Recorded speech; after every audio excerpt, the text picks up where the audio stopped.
Sounds fine. Yeah, no, Okay, it cool. sounds great.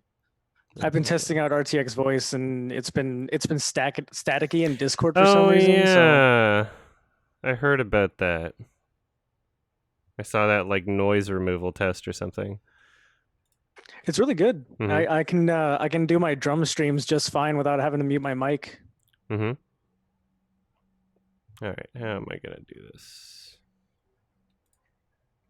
Just figuring out how I want to have the chat here. There we are. I finally watched Portrait of a Lady on Fire. Oh yeah. Yeah, I've yet to see that still. yeah. I think that's the movie Letterboxd has you rate with like fire like flames instead of stars. Yeah, I'm looking forward to it. I still haven't. I honestly think It's on Hulu. Yeah, I know. It like there's a billion ways I could be watching it. I just haven't haven't done it yet. Yeah, it's coming to Criterion soon too. Oh really? I like it. I thought it was a little overrated, but I liked it. Thank you. I thought so as well. Yeah, same. I saw the director's her other films, Celine Sciamma. I saw Tomboy and Water Lilies, and I honestly just felt like that. I feel like a lot of people who love Portrait of a Lady on Fire haven't seen those. But like, why? You know, coming from like those films, I felt like, oh, this isn't that different, I guess, from those. Aren't there like 3 films coming to Criterion from 2019? It's like this one, Marriage Story, and like Parasite, right? Parasite, yeah, Parasite. Yeah. My voice is all deep again. On the phone. Just trying to make an adjustment here. Sorry if it seems I'm like a little distracted while I'm doing this. Yeah, I haven't seen Portrait of a Lady on Fire yet, but I like saw Chris Stuckman's review of it, and he gave it an A+ and said that every frame was immaculate. So I think that's pretty positive. Well, I mean, like, oh yeah, even if every frame is immaculate, like if the story is just boring as shit, it's like okay, so it's pretty, but it's generic. I mean, depends on the movie. Some movies can survive off of just the visuals, but it felt a lot like Carol, but like more well executed than Carol. Yeah, and it's the not funny bad. thing is, it's not bad at all. It's just not amazing. I don't know. And the funny thing is, Roma was also pretty slow at times, but like once you just immerse yourself in like the atmosphere and the place and stuff, it's actually really good. And the final stretch is really great. Oh, the ending's amazing. Yeah, that beach scene is beautiful. Yeah, I know. That's what really Don't pulled spoil it it. together. Don't spoil it. Yeah, no spoilers, anybody. I know. Without spoiling it, the biggest issue I have with Portrait of a Lady on Fire, and if you've seen it, you probably know what I'm talking about, is the subplot with the third lady. The which lady? There's a third lady in the movie who lives in the house. Yeah, it didn't really go. Yeah, it didn't really go anywhere. Like they didn't really do anything with it. Yeah. Yeah. I don't want to spoil it, but like. She's not on fire, is she? I thought you were still talking about Roma for a second. I got confused. I need to wake up. One movie that I thought was heavily overrated was Once Upon a Time in Hollywood. Really? I haven't seen it. I love it, but that's like I love it, but I can see why. It's probably the only Tarantino movie that I don't like. I didn't like Django. That's understandable. I can see why. Okay, hold on. Someone's trying to get in that can't. I have to fix this. Oh. I absolutely loved Once Upon a Time in Hollywood, but I didn't like Django very much. For some reason. Yeah, Django Unchained is on like Netflix, so I can watch Django Unchained like over and over again. That film is so fun. I love it. I only saw it once. I don't know. It's not my favorite Tarantino. Yeah. I'd be willing to watch it again. I wasn't like blown away the first time I saw it. That was probably the first Tarantino film I saw like ever. Yeah, same. Yep. Still I think haven't. mine was Reservoir Dogs. I still haven't finished Jackie Brown. That's the only one I haven't finished. Yeah, I haven't Jackie seen Brown Jackie is Brown, like- and I haven't finished Reservoir Dogs. Yeah. Just Jackie- watch. Yeah, Jackie Brown is one that a lot of people have been saying is really underrated when comparing with the rest of Tarantino's movies. Yeah, I don't know. It's a very different kind of movie. It feels like it almost doesn't feel like a Tarantino movie to me. I also watched Mel Gibson's Apocalypto. Oh, Oh man, The only- how was the that? It was less offensive than I thought it was gonna be. Did you ever Um, see like that weird Easter egg that was apparently in the trailer? No, I just threw it was just a movie I threw on. I was really expecting it to be like really offensive. and it yeah, like wasn't. after the Passion of the Christ and Yeah. the controversy it had. Yeah, Yeah. I was kind of it was fine. It was a Mel Gibson movie, lots of Dude, fucking Hacksaw Ridge was like way overrated. Like holy Yeah. shit. Yeah, it was good as it was. I liked it was- aspects of it, but I didn't love it. it was My thing as about good it is as that it tried to be anything. like this bleeding heart, like patriotic movie with like that, like it had like the uplifting trumpets and stuff, Like but American also a Sniper? gritty. Yeah, it was like this, but it was supposed to be like this gritty, realistic like take, and it's like what? It is Like, it just- very easy to mess up war films. I Yeah. think.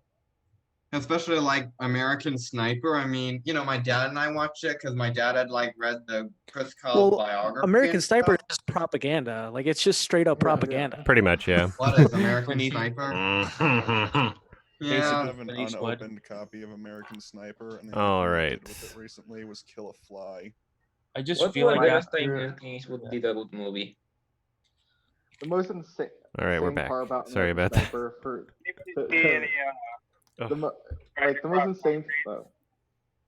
I just feel like after you watch like Come and See or like Full Metal Jacket or something, everything else is like a joke. in Come comparison. and See is pretty brutal. Yeah. That's definitely I up need to there. watch Full Metal. I need to That watch is- Full Metal Jacket again because like Full Metal haven't- Jacket is fucking hilarious in the first half. Yeah. Oh. People love say the that first they half, prefer the but first half, and I can understand that, but I I kind mean- of just love all of it. Honestly, yeah, the first half of the movie kind of overshadows the second half. yeah, it's more Like- memorable for me. Yeah. I prefer it. Like From Dusk Till Dawn.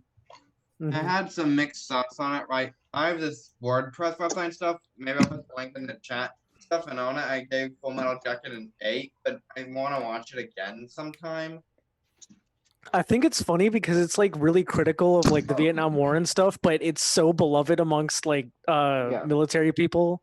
Well, that's how. That's How ironic. That's how it always is. I think It's there, just like when Sargon of Akkad used the tagline from Starship Troopers as his political campaign ad. That's so What? funny. yeah, I think a lot of satires just wind up going over people's heads, which is kind of funny. Yeah. Can you guys I hear me? watched a really good satire that came out last year. It wasn't a war satire, but Greener Grass. Does anyone know that? Oh, yeah. It came out That It's last on my year. watch list still. That It sounds is familiar. absolutely- It is hysterical. I was laughing so hard. Some people have said Oh, no, it's you kind know- of like a weird SNL skit almost. It's kind of You know like what- you know what was a- happiness on crack. You know what was a really good it was a really funny movie? The Death of Stalin. That Yeah. movie was Yes. I hilarious. still need to watch that. Yeah. That's like on Netflix, and I've been trying to watch that, but I just keep forgetting, and I'm not really sure. But might want to watch that. Oh, can you guys hear me? The Death again. of Stalin. Oh, hi. Thanks, Adam, by the way, for the invite. I Oh, no appreciate worries. that. Sorry for being late. I screwed up. I No, forgot about that's it. all good. No, I was you're up fine. until like 8 in the morning. Like, yeah, and just like barely Jesus slept. On the Christ. day's work. Yeah. What Yeah. I was gonna say about I was listening about what you said about Full Metal Jacket. I really love Full Metal Jacket, and it's so funny that he used that Disney song near Which one? like where they do the reverse shot of the troopers, they're going forwards and then backwards, and they're singing like that Mickey Mouse song. Like, Oh, man. I'm trying I to think it's so remember. I powerful. haven't seen it in so long. It sounds familiar though. Yeah. Yeah, they're, It's they're really, like it's they're really walking through powerful. they're walking through like the oil fields and everything's on fire and they're singing Yeah. the Yeah, Yeah, Disney it's the song, Mickey though? Mouse song. Yep, that Mickey was Mouse great. Clubhouse song. Oh, yeah. Yeah, I would definitely give Full Metal Jacket like a 9 out of 10. But I Yeah, it's a still really think- good movie. Yeah, Yeah, I'd probably I still- give it that upon like another watch, I guess. Yeah, for I don't sure. want to watch it again. Although I sometime. will say the beginning like half of that movie is unintentionally hilarious only because Is it of Arlie unintentionally Ermey's. hilarious though? I don't know if it's I I think, think it there's is. supposed I to be a think- bit of humor in that, right? I don't know. Yeah, I think Yeah. it is. I meant think to be somewhat, funny. but the fact that Arlie Ermey's performance was pretty much all ad libbed Oh, yeah. makes it feel like Kubrick was going for something more stoic than what was intended. hmm Yeah. A lot of Kubrick's That's films tend to be satirical. Yeah, in that's some That's way, true. shape, or That's form. true. Like I said about like Come and See, I watched when I watched 1917, I was like, oh, that's decent. That was all right, I guess. But then I watched Come and See, and I was like, oh, 1917, that's kind of bad. Yeah, it was. Yeah, I know. Lots a of little people have been underwhelming. dumping praise all over 1917, saying it's a really great cinematic achievement and stuff. There was a war movie that Andy Serkis was in, and I can't remember the name. War of the Planet of the Apes. I was No, gonna say no. that. Technically a war movie. It was a World War II movie. The Two Towers. Mm. Come and See. God damn it. Dude, I was thinking that I was listening to your podcast, the trilogy episode, and I thought you guys did touch on the ending a little bit of the Return of the King, but I still feel like it's so weird, like that boat scene near the end. Like I feel it was like a bit, like I know you guys kind of justified it by saying, you know, how long the movie is, and now that our resolution is valid, but I'm still not sure about it. Yeah, I haven't seen the Lord of the Rings. Yeah. I feel. I guess without spoiling anything, I don't know. The length of everything overall, it doesn't really feel out of place. I mean, I love Lord of the Rings. I actually binge watched it with a friend who had never seen it over a weekend, and it was so great revisiting it. We watched all of the extended cuts just straight through. Yeah, it's a fun time. It's a really fun time. I don't think you get tired during it, honestly. I still have to watch the second and third. I watched the I don't know if I can theatrical do ones it. to get ready for the Sardonicast episode. I didn't want to go extended. I hadn't seen them in like 6 years, and I just wanted to go theatrical. but everybody has so much free time now. Yeah. Exactly. Would You you got 12 recommend hours to it? kill. Would you like say you would go on repeat viewings now? Would you go extended or theatrical? I don't know. I'd go extended for sure. Honestly, I didn't really. For me personally, because I watched all the extended version, and nothing's. And I don't know. It just seemed. It doesn't seem really out of place, like what Adam said. Yeah, it didn't. The entire experience didn't feel too different. Yeah. And the I feel like I funny thing still is, got like, the same thing out of it. And the funny thing is, I've like, seen all the Hobbit movies, and those were like all the extended versions that I saw, and I thought those. I could never do dragged on. extended Hobbit. I will never understand how. Kill myself. I would never understand how that one death scene was taken out of the third movie. Yeah, you guys like- know what I'm talking about. In The Hobbit? Yeah. Like Oh, in the third Lord of the Lord Rings? Yeah, I know what you're talking about without spoiling it. Yeah. Yeah, the extended version of the third Hobbit is rated R. What? Yeah. Yeah. Like some violence. They added What a weird some choice. gore. Rated R, and it's the That's better director's than cut, therefore it's better. Should have gone unrated. Have you guys seen the hype for the Zack Snyder cut for Justice League? Yeah. Funny. It's funny that it's happening. Because it's like if you just We're not gonna like it. if you complain on the internet long enough, then things will happen. Guys, bullying works. That's capitalism for you. First the Sonic movie redesign, now it's Snyder cut. Yeah, that's a weird one. What about So, like- Cats? That didn't get redesigned. They did an As long update. as- They did a software update in theaters. They did a patch because it was unfinished. Because it was very important that they released it on Christmas. Like that was With this- essential with to the this- movie, apparently. Imagine if like in the next 10 years, like after all of these like Disney live action CGI sort of things, they start doing like software updates for those, like The Lion King and like Aladdin. Like they have to software update your Blu-ray. Unreal Yeah, Engine I don't know. 7, Lion King. So there was this like Yeah. newer controversy about like Netflix and Back to the Future, and people are mad because they think like Netflix is censoring the movie. I think it was Back to the Future Wow. Part 2. I just watched Back to the Future last night. It was like I think it was Part 2, like when he opens the magazine or something. Like they cut down the scene and replaced one of the images in the magazine or something. You mean of like 'cause- naked girls? Yeah. Yes. And apparently Netflix didn't do it. It was actually like Universal or whoever owns the rights.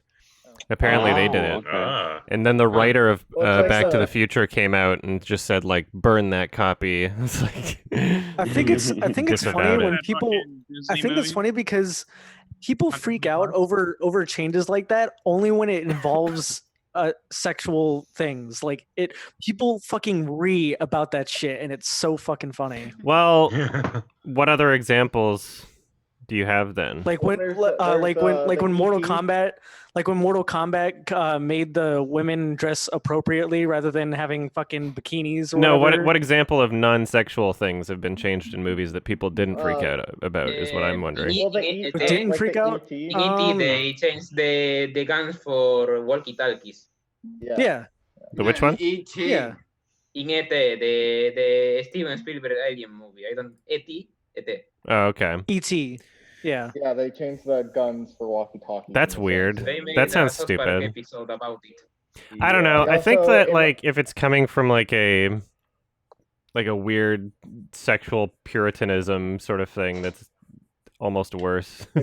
You know, They've been because doing it's like, that, come on, we should get I've past heard- this. It's like, Yeah. Well, my thing is agree, that yeah. like if they choose to cut down on that, that's on them. Like it doesn't matter. Like I don't get why people freak out over Mortal Kombat's trying to be more progressive by putting clothes on women. It's like who cares? Like come on, like Yeah.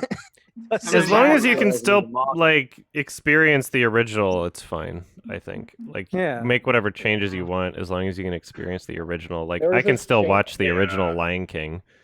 I would be really pissed off if they replaced it. It's like this God. is the Well, you only can't like they watch- just patched the Lion King with the new version. That would fucking suck. I'd Right? fucking kill myself. But Speaking of I guess that's how hardcore Star Wars fans feel. Yeah. Yeah. I keep looking Yeah, at the they can't- YMS highlights. like experience the original, it's fine. What's that noise in the background? So Is that Someone's an got- I echo? thought that was you, Adam. That is me. Someone's That was an watching. echo from like a minute ago. Someone's Somebody watching turn the down YouTube your video. Somebody turn down the YouTube volume or wear headphones.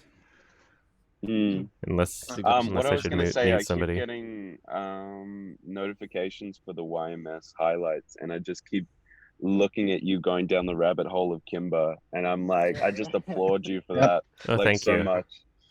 It's Yeah, it's like exhausting. no I'm fun. trying to get it finished. That's most of the reason why I forgot about the Hangout today is because I was literally editing for like 14 hours. Not even kidding. Like the stream was 14 hours yesterday. Jesus. I was like, that's what happened. I just want to get it done. You know, it's like I I think can you see should the light at take the a end of the breath. tunnel, and I'm just trying to fucking get there. There's enhancement in the light. So I know the feeling. it's just When I was so watching frustrating.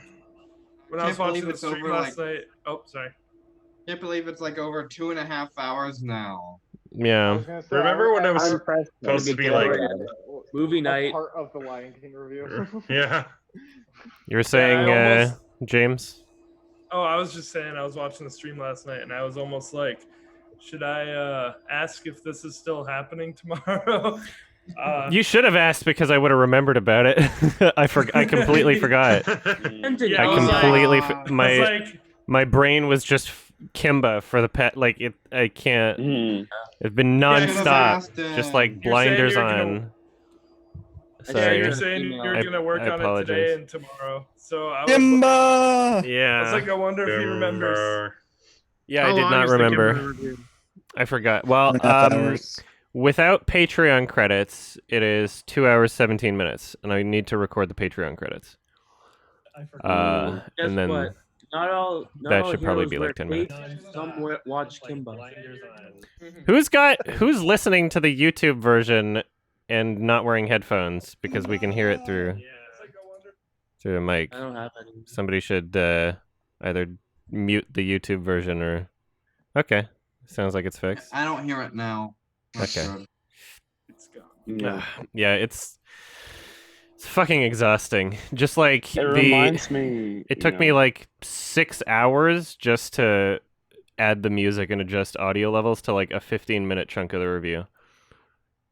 Oh shit, dude. Yeah. Some of the parts were like more reminding difficult than me, others. like, you're Do you like think you get reminding copyright me- claimed pretty badly and demonetized though, or for certain parts? I don't tried, think I'm gonna get copyright claimed, and if I do, I'll find out about it before it's published and perhaps be able to make a couple adjustments to stop that.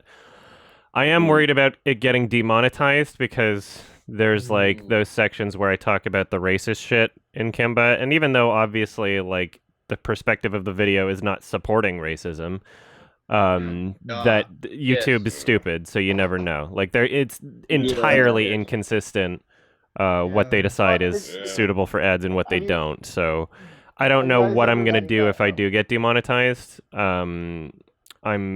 We'll see what happens. Like I might re-upload it or some bullshit.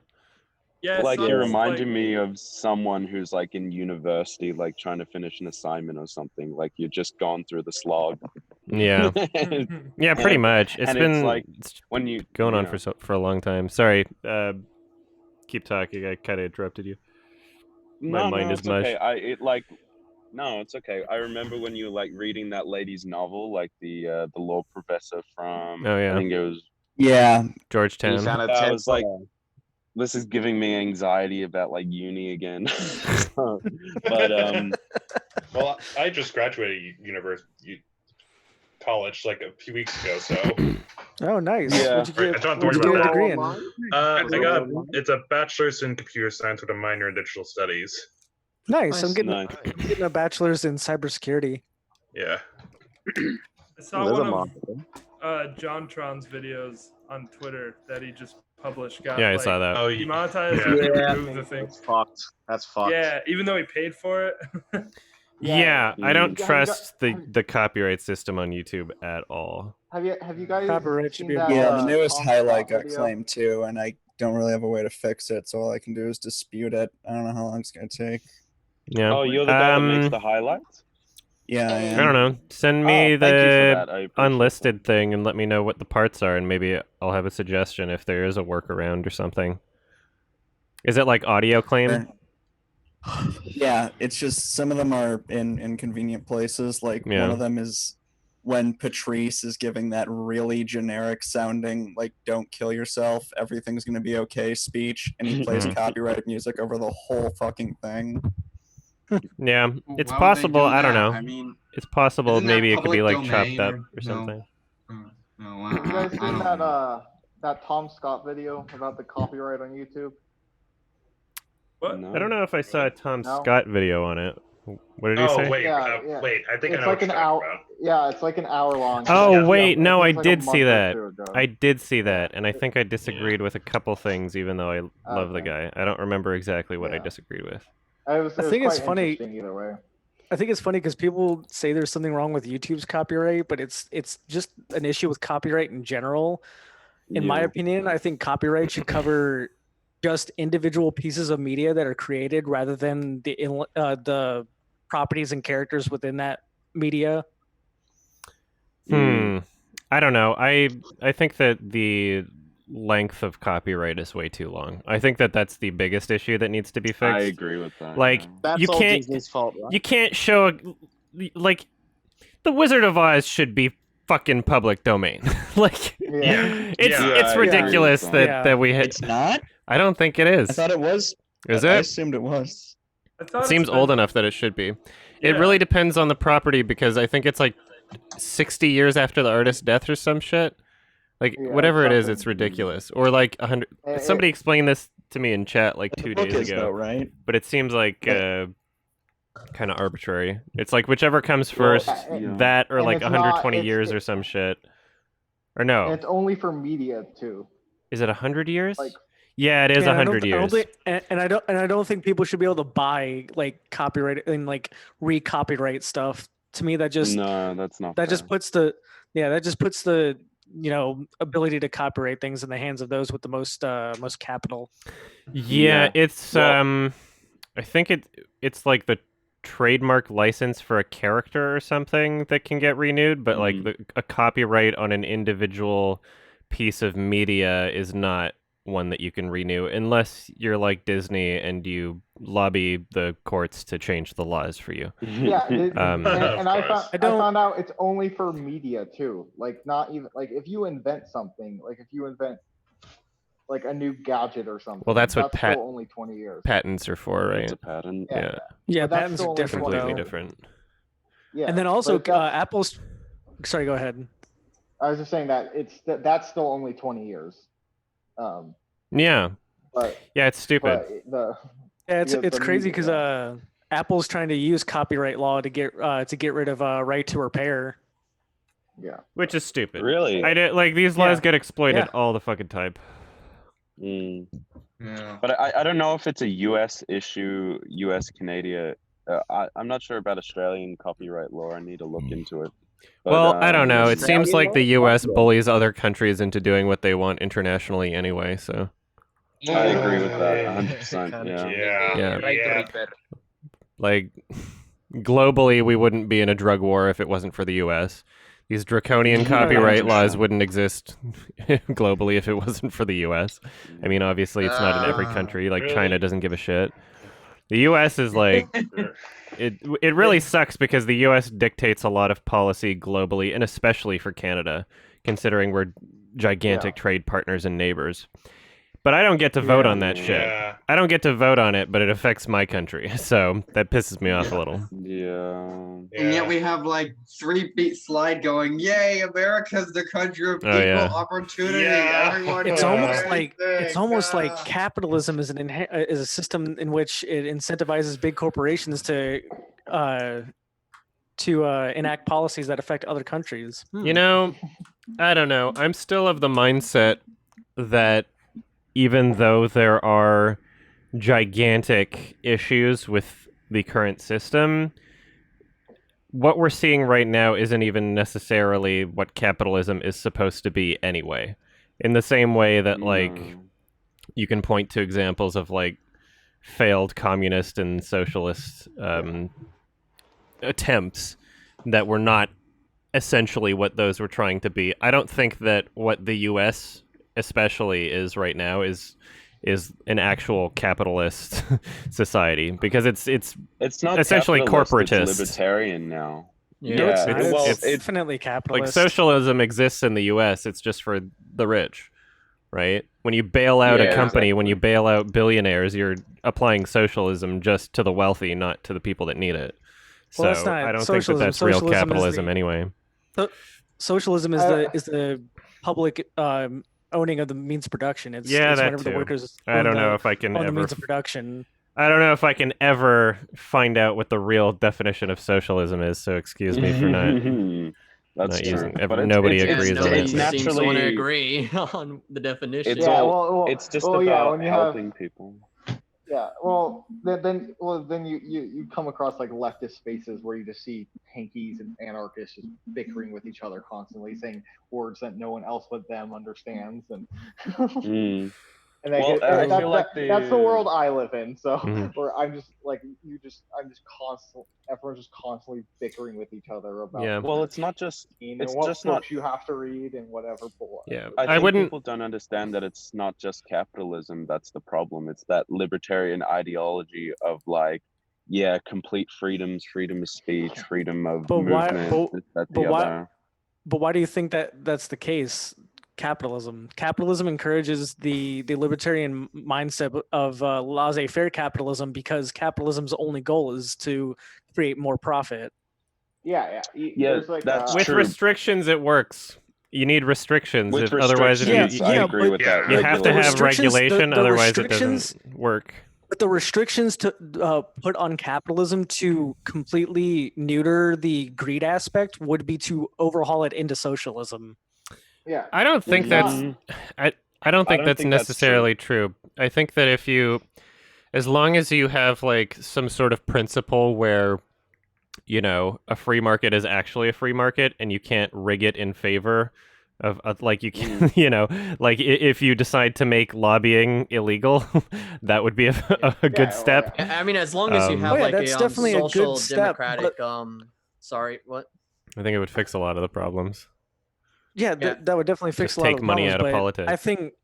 I think the fact that there are people that think billionaires have earned their money is the problem, and that's why I say instead of just doing that, you give each worker an equal share in the company rather than just funneling all the wealth up to the top and having these hierarchical structures. Yeah, that's like I feel like most people are closer to like this is like a niche ideology, but people when they talk about socialism, it kind of works this way. It's like called mutualism. I don't know if anyone else has ever heard of this in here, but it's pretty much like it's like it's the company itself. Like it's still one company. It's more of a free market type of thing, but everyone in the company has an equal share in what's going on. Yeah, I don't know how well that works practically. There are worker co-ops that work under that model in our society today that work well and work better than capitalist traditional capitalists. I don't know, but then like, would every business have to conform to that? Because like what I'm thinking about is like, yes, if every business decisions would have to within the adhere to that. company, right? So like what I'm thinking about is like artistic freedom and creativity. So like, does every single actor and extra get to change the script? Like that's what I'm kind of thinking of. Well, like I think when it comes to something like that, you would have to accept that within the creative process of making a film, a hierarchical structure is necessary. I can argue for exactly, why right? And I agree that there are some situations where like it makes sense with what you're saying, but there are other situations where it doesn't. And then it's like, how do you draw the line, and which businesses do you decide have to apply to that? That's my issue. But that's the thing. That's the thing within that. Even if that system is implemented, it can still have wiggle room for situations like that, where you have a creative at the helm of something to make decisions and get the vision they want to create. Yeah, I know, but then it's like if there are exceptions to the rule depending on what type of business or company it is, then what I don't understand the point of like having a rule like that then. Well, the point because as it is, I'm sure you can decide to have a worker co-op, and if you can decide that based on what company you are, it's like I don't know. I think most people would just opt out. The focus, like this is like more of like an anarchist philosophy, but like it's the idea of unjust hierarchies. That's kind of what they describe it as. So whatever, like does there really, like at like a fast food place, do you really need someone bossing you around, telling you a bunch of bullshit when you know what to do? Like I've worked at like a bunch of fast food places. You know what you're doing. I completely agree that there are like massive flaws with how businesses are operated, and that the average worker gets exploited to a ridiculous degree. I just don't know what the correct solution would be. Right? No, it's like it's weird. I don't think so either. There's a lot of like hopeful suggestions and ideologies that like when you think about it would make a lot of sense depending on the business, but I don't know.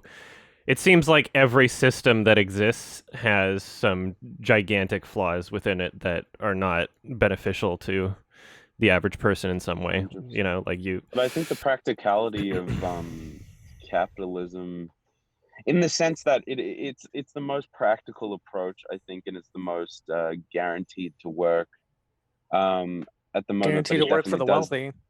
Well, no, I was about to say it does definitely need to be regulated. But Yeah. what I was saying was, sometimes these businesses need to have a hierarchy. Someone needs to be at the top to say, like, this is the structure of my business or the startup or whatever. Does the government need someone at the top to give top-down decisions, regardless of what the workers or whoever is in it has to say about it? There's no balances to businesses. It's just There's definitely not. Yeah. Yeah, there's no. They're never. I don't think there's. I don't like. I've worked in like small. I've worked for small and big businesses. They're very similar, just because like in terms of just the way they treat the workers. Like not all small businesses, but like a lot of them, they're still fucking psychopaths about. And, like they're sometimes they're even worse. Like I haven't like at like this one restaurant place. I got like yelled at for taking a shit for too long. It's like ridiculous.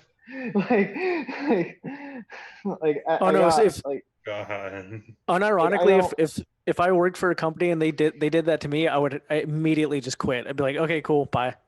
It's just like, did they think that you're Some on people your don't have phone? that luxury. Yeah, thankfully. Yeah, I know. Crap, I have to go now for something. Oh, yeah. Sorry about starting this so late. I apologize. That's all good. Yeah, it's fine. It's Bye. good. Bye. Bye. Bye. By the way, talking about the businesses in Germany, the medium big size companies have for rule to have half of the board being businessmen and the other half being unions. Oh yeah.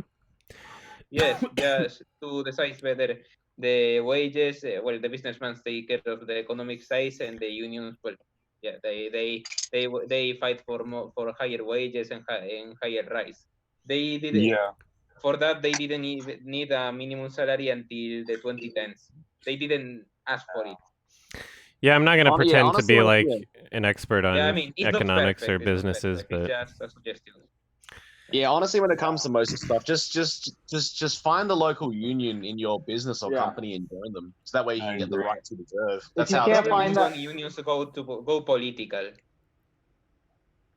So did anybody watch the new Josh Trank movie? I have I have not seen it, but I've been very interested in it. I have seen the Chris Tuckman review. I have seen the IMDb score, and I'm a little worried because I saw Chronicle God knows how long ago, like when it came out, and I liked it back then, but that was 14 when I saw it, so it could change. What's it called? It's called Capone, and it's got Tom Hardy as Capone. Oh God! Ooh. Yeah, I skipped Fantastic because of how bad it is. 4.9 out of 10 IMDb and 46 Metascore. Looks pretty good. I kind of want. Does anybody think it's gonna be better than fucking John Travolta's movie? I was just about to make a joke. Oh, Gotti? Yeah. Okay. I don't know. I mean, yeah, I think. I mean, that's a pretty low bar. I don't think you can get much worse than that. I don't know. Like, Gotti is such a meme. I think that if it didn't have that like news bite of earning like $0 or something, like I don't remember what it was. I think if it didn't have that, it was like 0% on Rotten Tomatoes. It was a 0% on Rotten Tomatoes, and that's why it was a meme. But I don't think it's like the worst movie ever. It's not good, but I feel like there's so many worse things. I mean, as far as like gangster movies go, you can't really get too much worse than Gotti. I almost said Gandhi. What the fuck? Gandhi. I want to see the movie. Starring John Travolta. Yeah, but yeah, I feel bad that this movie, not getting well received because I mean, Josh Trank got treated like fucking shit with a fan force stick by a Fox, and I was hoping that this would be like, I guess some kind of return to form for him. Did he not bring that upon himself though? I feel like he did. There's a lot. What's your take on the story then? I feel like he definitely brought it on himself. Like, I just feel like as a creative, he's not very like.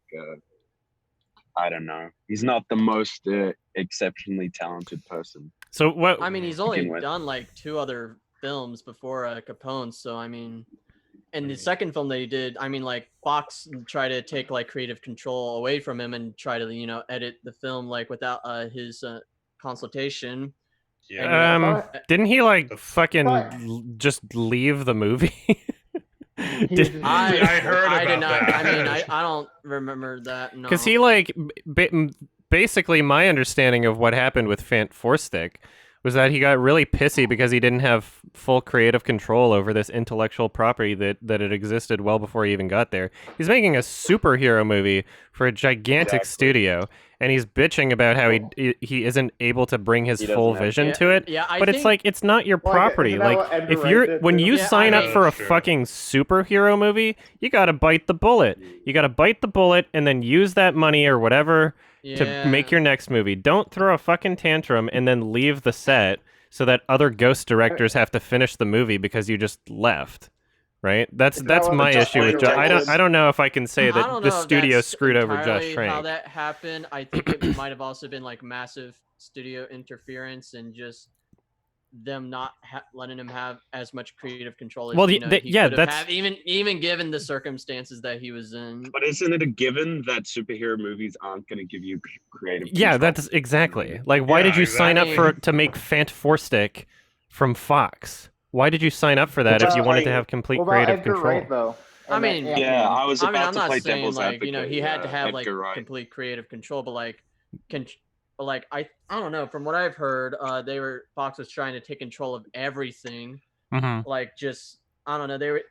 It seemed like that they were kind of overreaching. They were trying to fix the movie. I don't know. Or Yeah, I it don't know sucks. what happened. And I am the first person to complain about studio interference when it comes to like an artist's creative vision. But in terms of like professionalism, like you can't just ditch the movie. You can't just walk off set and be like, fuck it, and leave. You gotta take the L. You know what I mean? People Yeah, just like finish the job. for their filmography. And You then, gotta like, take the L. do something else after. Fund your dream project after. See if you can, make an indie movie. Like, Do you think Edgar Wright should have finished Ant-Man? he didn't even start directing that, didn't he? Like, he, Oh, he did? no, I thought he wrote it and he then- decided not to do it the moment he realized they didn't want the same vision. Like, he wrote a script, Yeah. and then they were like, no, we want a different script, and then he's like, okay, I won't do it. He didn't, like, film 70% of the movie and then leave. I think those are completely different situations. I thought he directed just a small portion. I haven't heard much about like him like walking off set and him like just. I mean, He's I very don't know. I mean, I've heard stuff yes, about him being agreed. like a bitch, but it kind of felt. But when I saw it, I was like looking at that like, okay, that's obviously like the corporate spin of it, and how they're trying to frame it, from a Edgar PR Wright, standpoint. is Edgar Wright is self-aware enough to be like, yeah, of course I'm not going to get the creative control. They're going to cut out these transitions and things like that. But I feel like Josh Trank was sort of trying to make a career for himself off of Chronicle, and he sort of just dipped in the water. And then when it blew up in his face, he was like, no, fuck, So well, I think he wanted to do something really out there, and he was assuming that they would let him. Yeah. Because it was already because people had already failed with the property before, doing it more like thematically, I guess, lighthearted. So he tried to do something different, assuming that he would be able to. Fan Force Stick movies. Now, what do you think the next one's gonna look like with Disney at the helm? Is there one in production? Is there a Fantastic Four movie now? I don't think there. I don't think there is, but there's gonna be. I think there realistically probably will be. I think it'll be another Marvel movie. Am I the only one that finds Fantastic Four like just not a great property? I mean, I just don't think it's been really well handled in when they try to adapt it into film. I think there was like a cartoon version of it from like 2005 that was pretty good from what I remember from it. But aside from that, the films have they're all bad.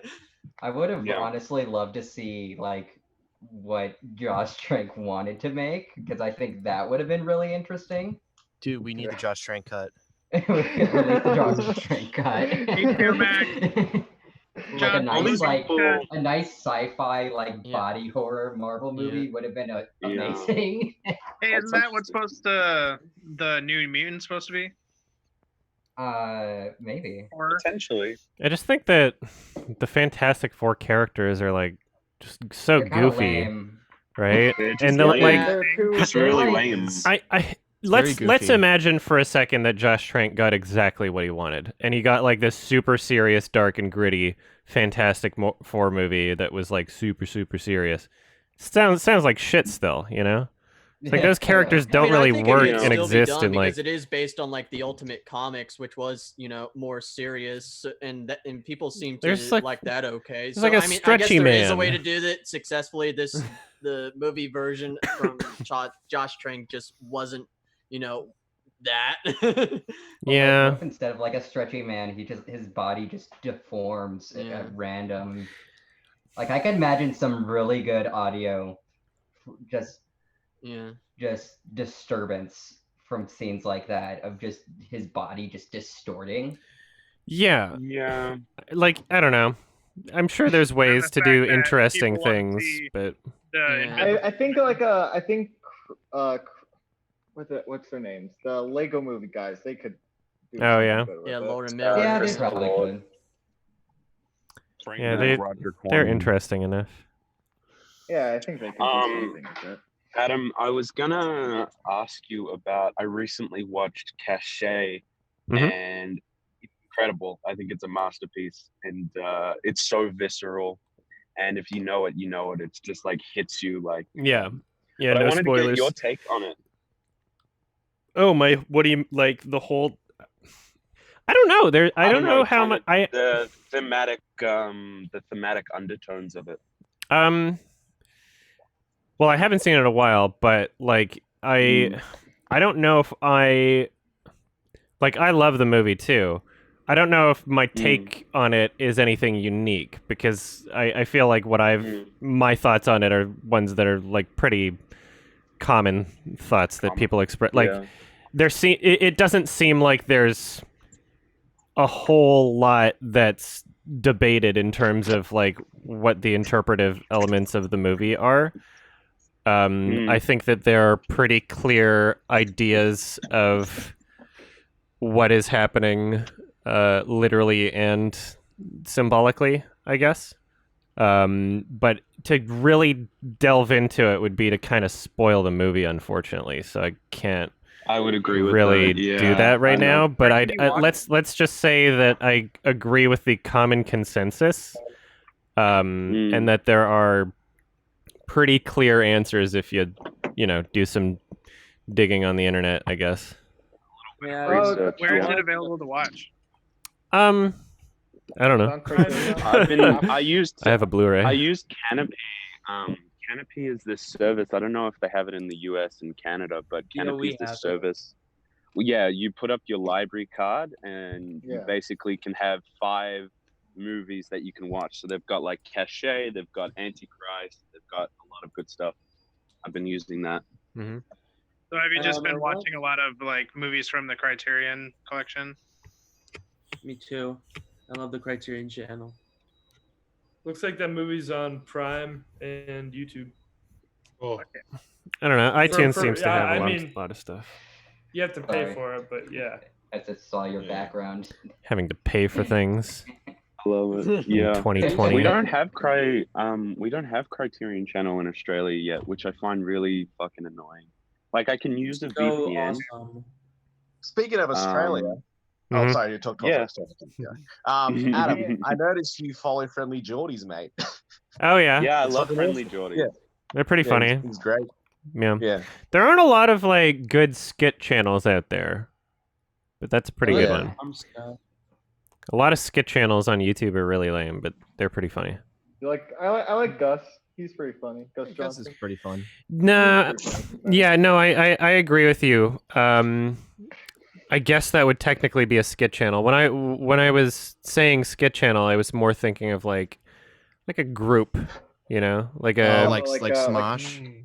Like yeah, old like school Smosh with the- sucks, like- right? So I like Mega 64. Ah, Mega 64 is pretty good. Mega 64 is good. They seem I think coming. They don't seem like true classic skit stuff. I don't know. It's difficult what I'm trying to describe, I guess. Sketch channels Yeah, sketch, like trying to describe something along the lines of Saturday Night Live or kind of like that. Yeah, like that or Monty Python or Yeah, I've some, been seeing some better stuff than what's been coming out of like cartoon. Mega I've been seeing some 64 and really good Gus stuff.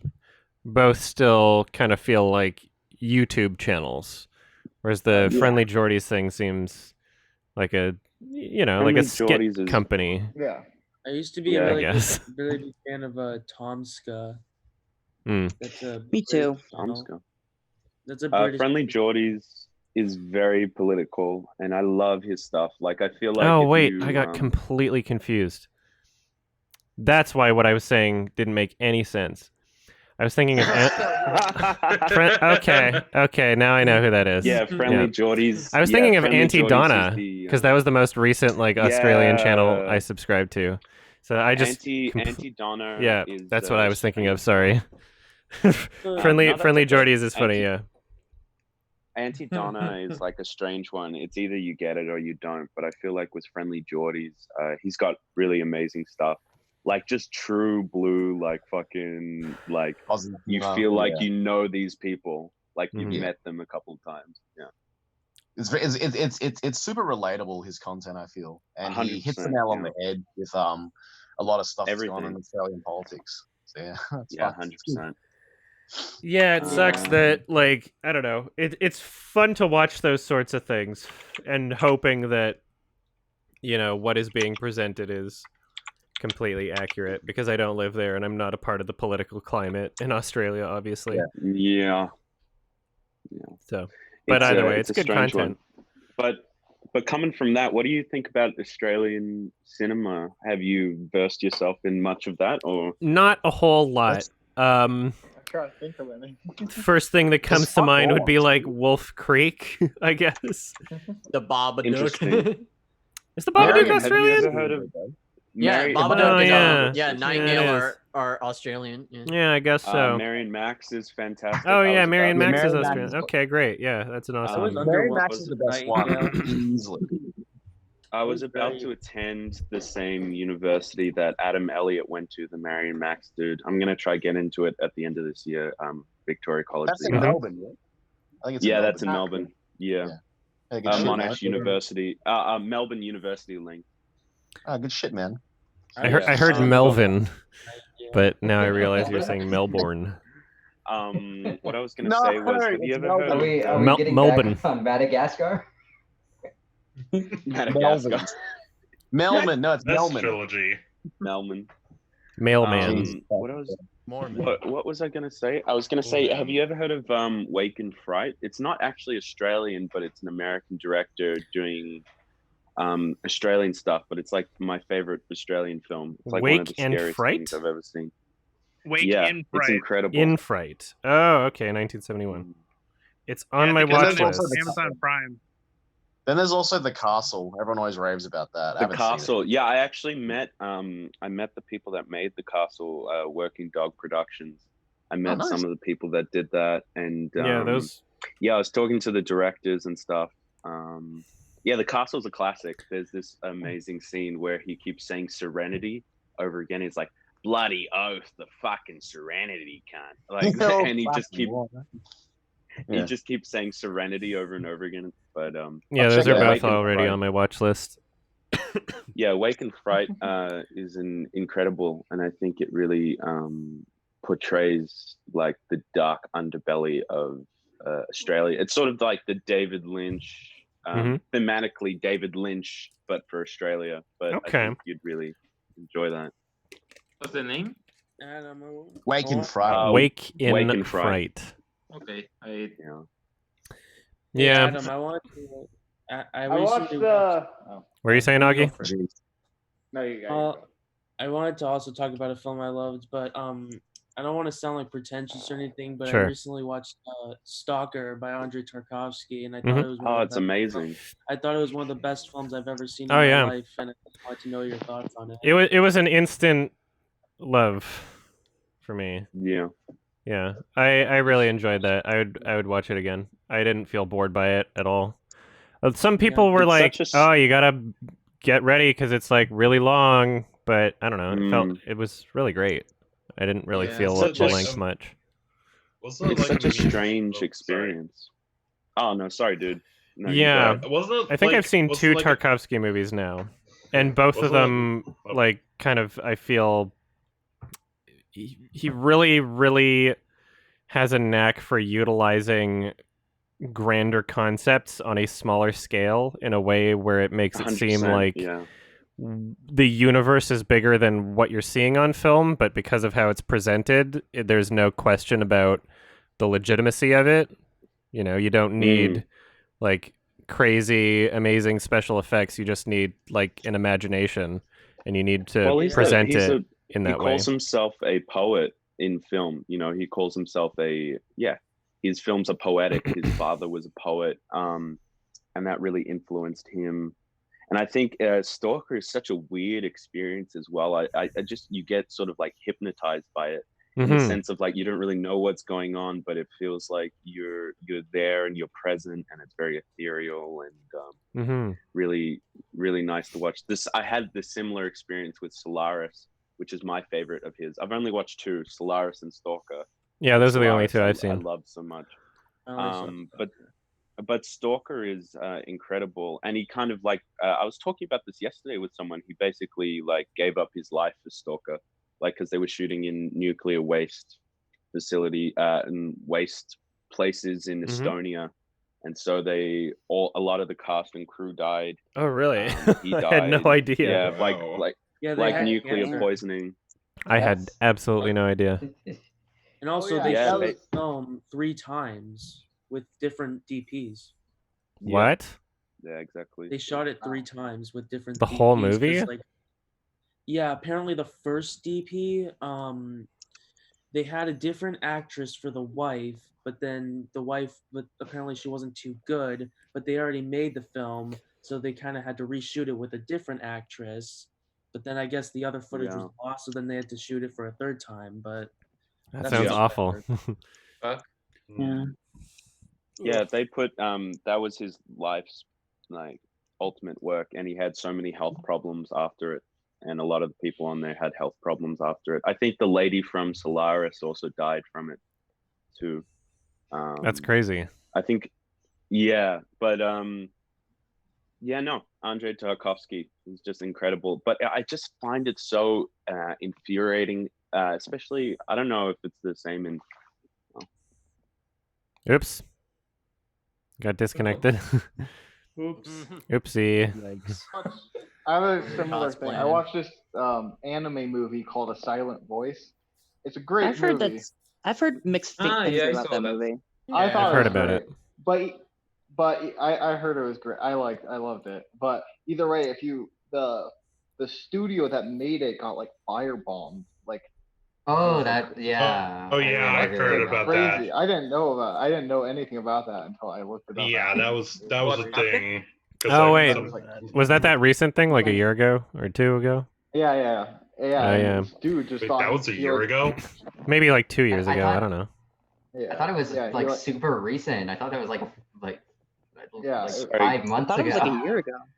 I think it's probably a year ago. Let's see. Okay, yeah. Let's fact check It didn't this. happen was this it? year. I know that.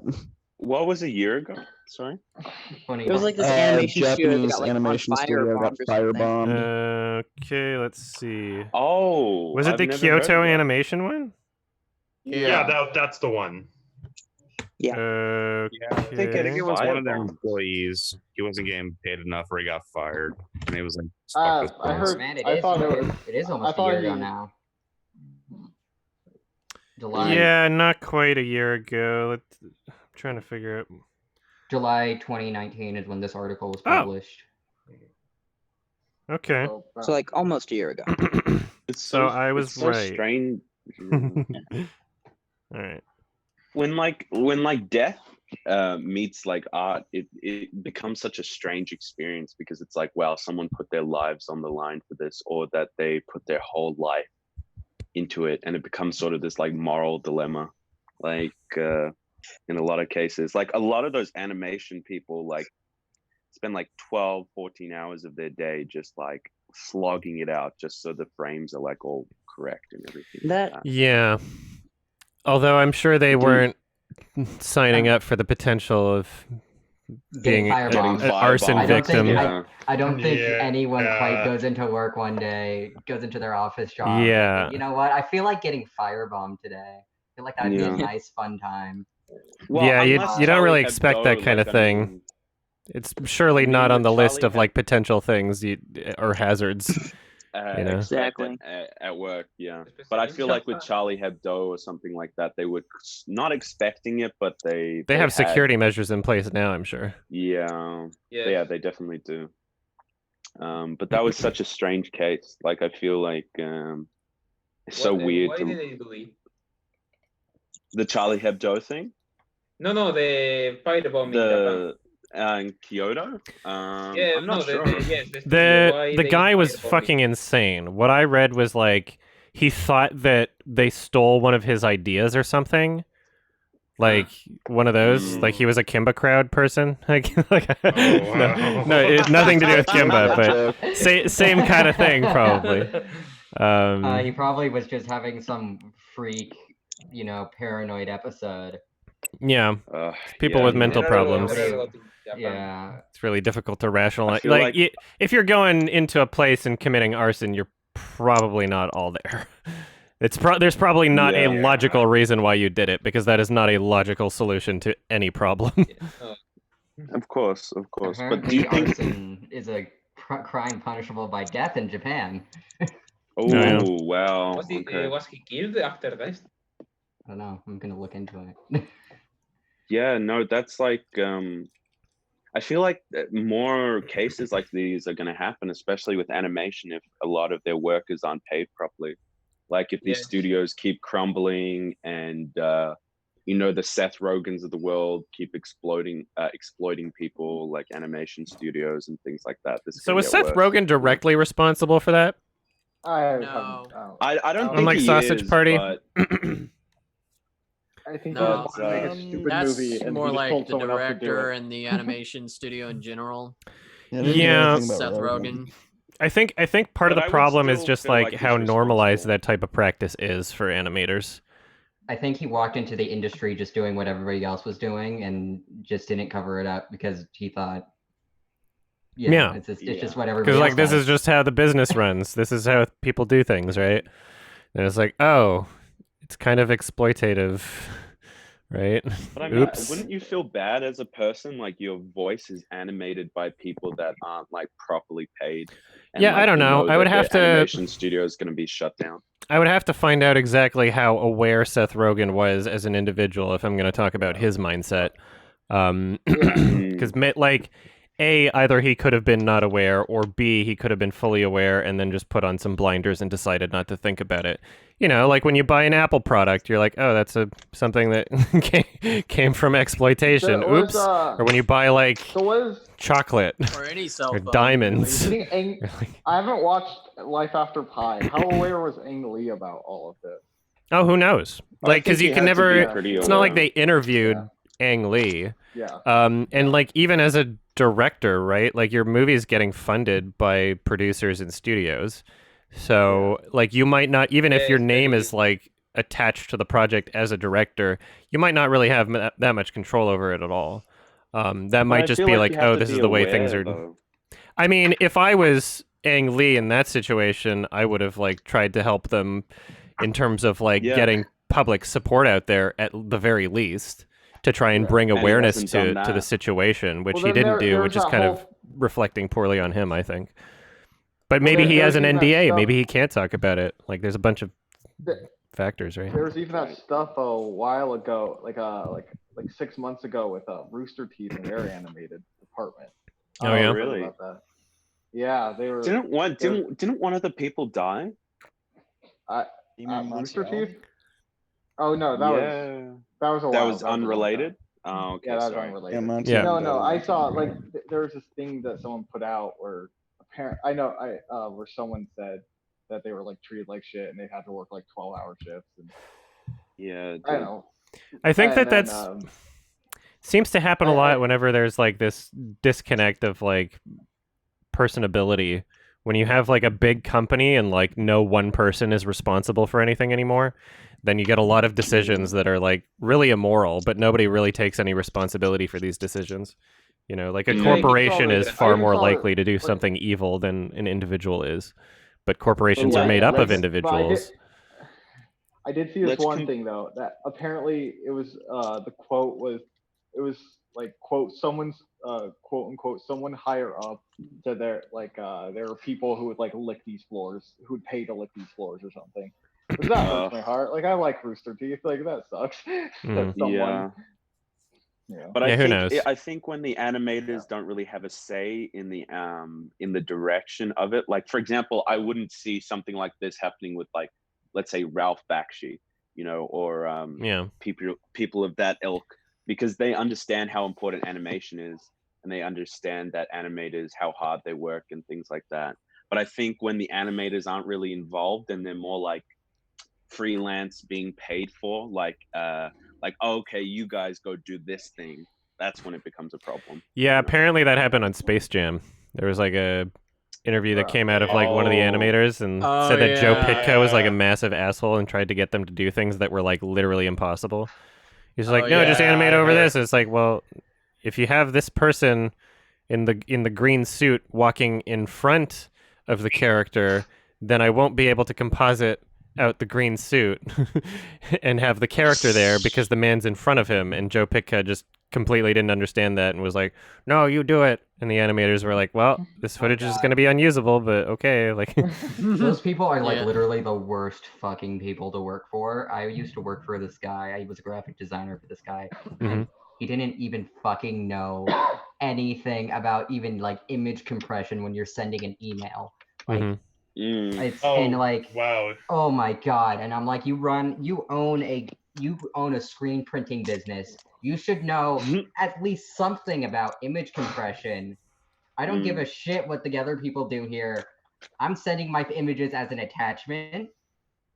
I'm not throwing them into fucking Microsoft Word so that they get compressed and then pasting them into the body of the email for you, because that's just dumb as shit.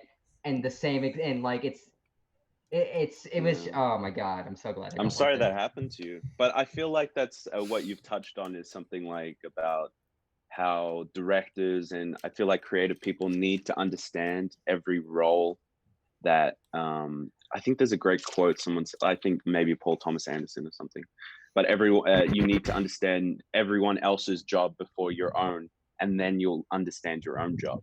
You know what I mean? Yeah, I think that makes super sense. Important. You know, like you need to understand what the audio engineer does. You need to understand what the gaffer does, things like that. You know, that's super important, I think. Yeah. Kubrick used to, for example, whenever there was a break, ask the janitor what he thought about the shot he was making. For example, like he talked to everybody in the set. Yeah. Sidney Lumet would like go up to people, even like the what is it, the catering people, and be like, "What do you think?" You know, and I think we need more of that. You know, Was that the director of 12 Angry Men? Yeah, 12 Angry Men, Serpico, Dog Day Afternoon. Okay. And the good version of Orient Express. Yeah. I feel like I've seen two other versions of 12 Angry Men, but not his version. He has a really weird movie called Prince of New York or something like that, which is a 4.5-hour film. Okay.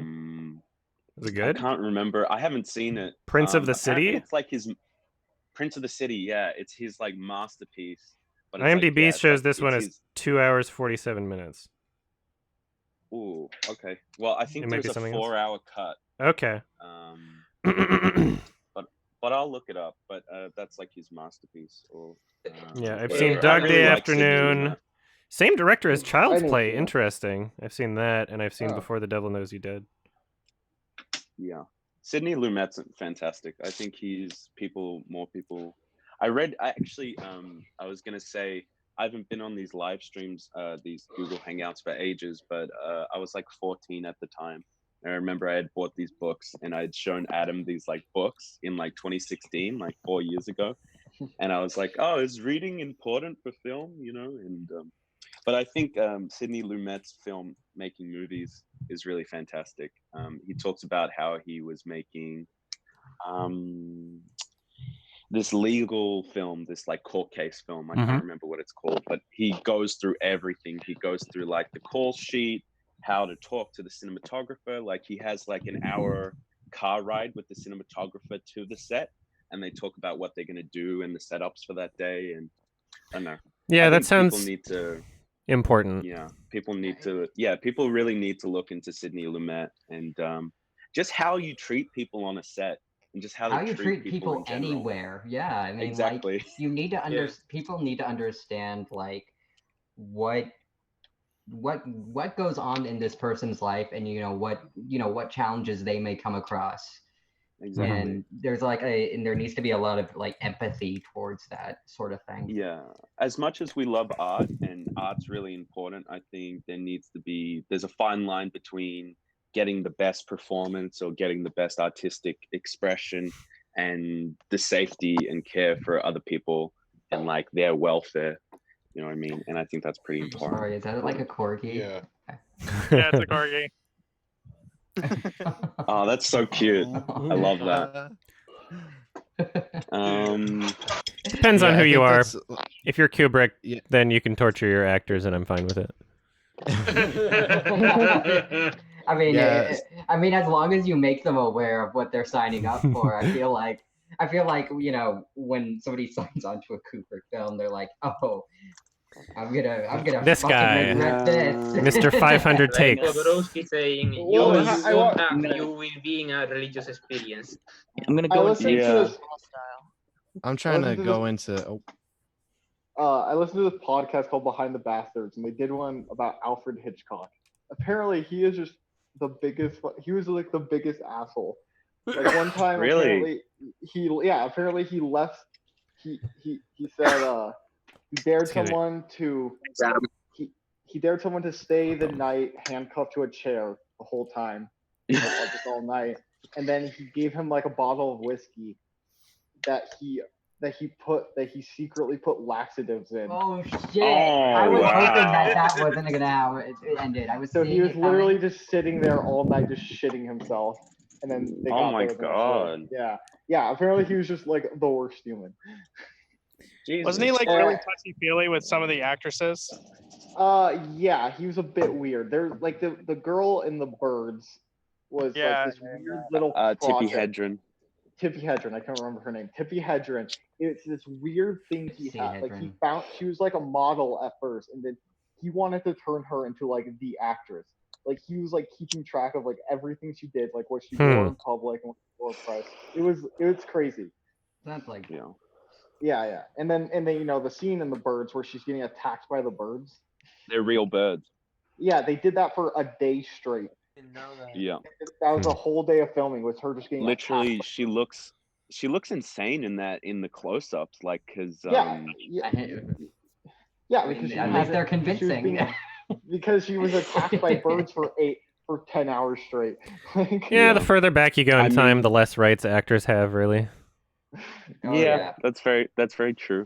I'm doing some Googling, and it says that the people who did the initial interview about the sausage party abuse shit straight up said that Seth Rogen didn't know, and it was all like a managerial thing. Yeah. Interesting. Right. Yeah, it sucks to have your name attached to that kind of thing, you know? Yeah, I will say you I never also know. did find out more about that firebombing. So apparently they run an annual either like a contest to turn some sort of writing into a show or whatever. And that's what he was claiming they plagiarized. Originally they said that there wasn't any work submitted under his name, and actually he actually did submit his own work, but it didn't match anything that they had been producing. He did actually serve. It was supposed to be like a suicide, like terrorist attack, but he actually survived it and is still alive. as of January 2020. How do you So being- accidentally survive an arson attack? I don't know. Is he on death row in Japan now? So he has a history of he does have a history of mental illness. So chances are he's gonna get lowered to a life sentence. Japan is so weird. Like there's so many like weird things like that. I remember this chick, she stabbed her boyfriend to death, and there was this photo on the Death Grips, I think, snitch posting thing, and there's a photo of her. Covered in regret. That's Japan. You know, that's Japan, boy. There's a photo of her. What? You really- kind of cut out a bit. I feel like, especially with their high suicide rates and their. Oh, did I cut out? Sorry. Yeah, say it again. It's trying to censor you. There's a photo. Sorry, dude. There's this photo of this chick who stabbed her boyfriend, and she's fully like bloodied and everything, and she's just smoking a cigarette. Oh, and I've seen that. It got posted. Yeah, it got posted on, I think, Death Grip snitch posting. But is that I a was just subreddit? like, yeah, I think with their high suicide. It's a Facebook group Oh, actually. okay. Yeah, I'm a Death Grips obsessive, but what I was gonna say was yeah, with their Japan, I feel like with their high suicide rate and like their overworking, they get super dark. Like even thinking about films like Audition and things like that, the themes around that, like J-horror, is very dark and very gruesome. Yeah, it's very out there, I find, with Japan, because they I feel they need an outlet for like their crazy lifestyle. Well, I mean, they're trying to provide them. It's just that it's not enough anymore. Japan's like one of the only countries where the suicide rate went down with quarantine. Yes. Because everyone's finally getting that Not break even that they kidding, always yeah. wanted. In Japan,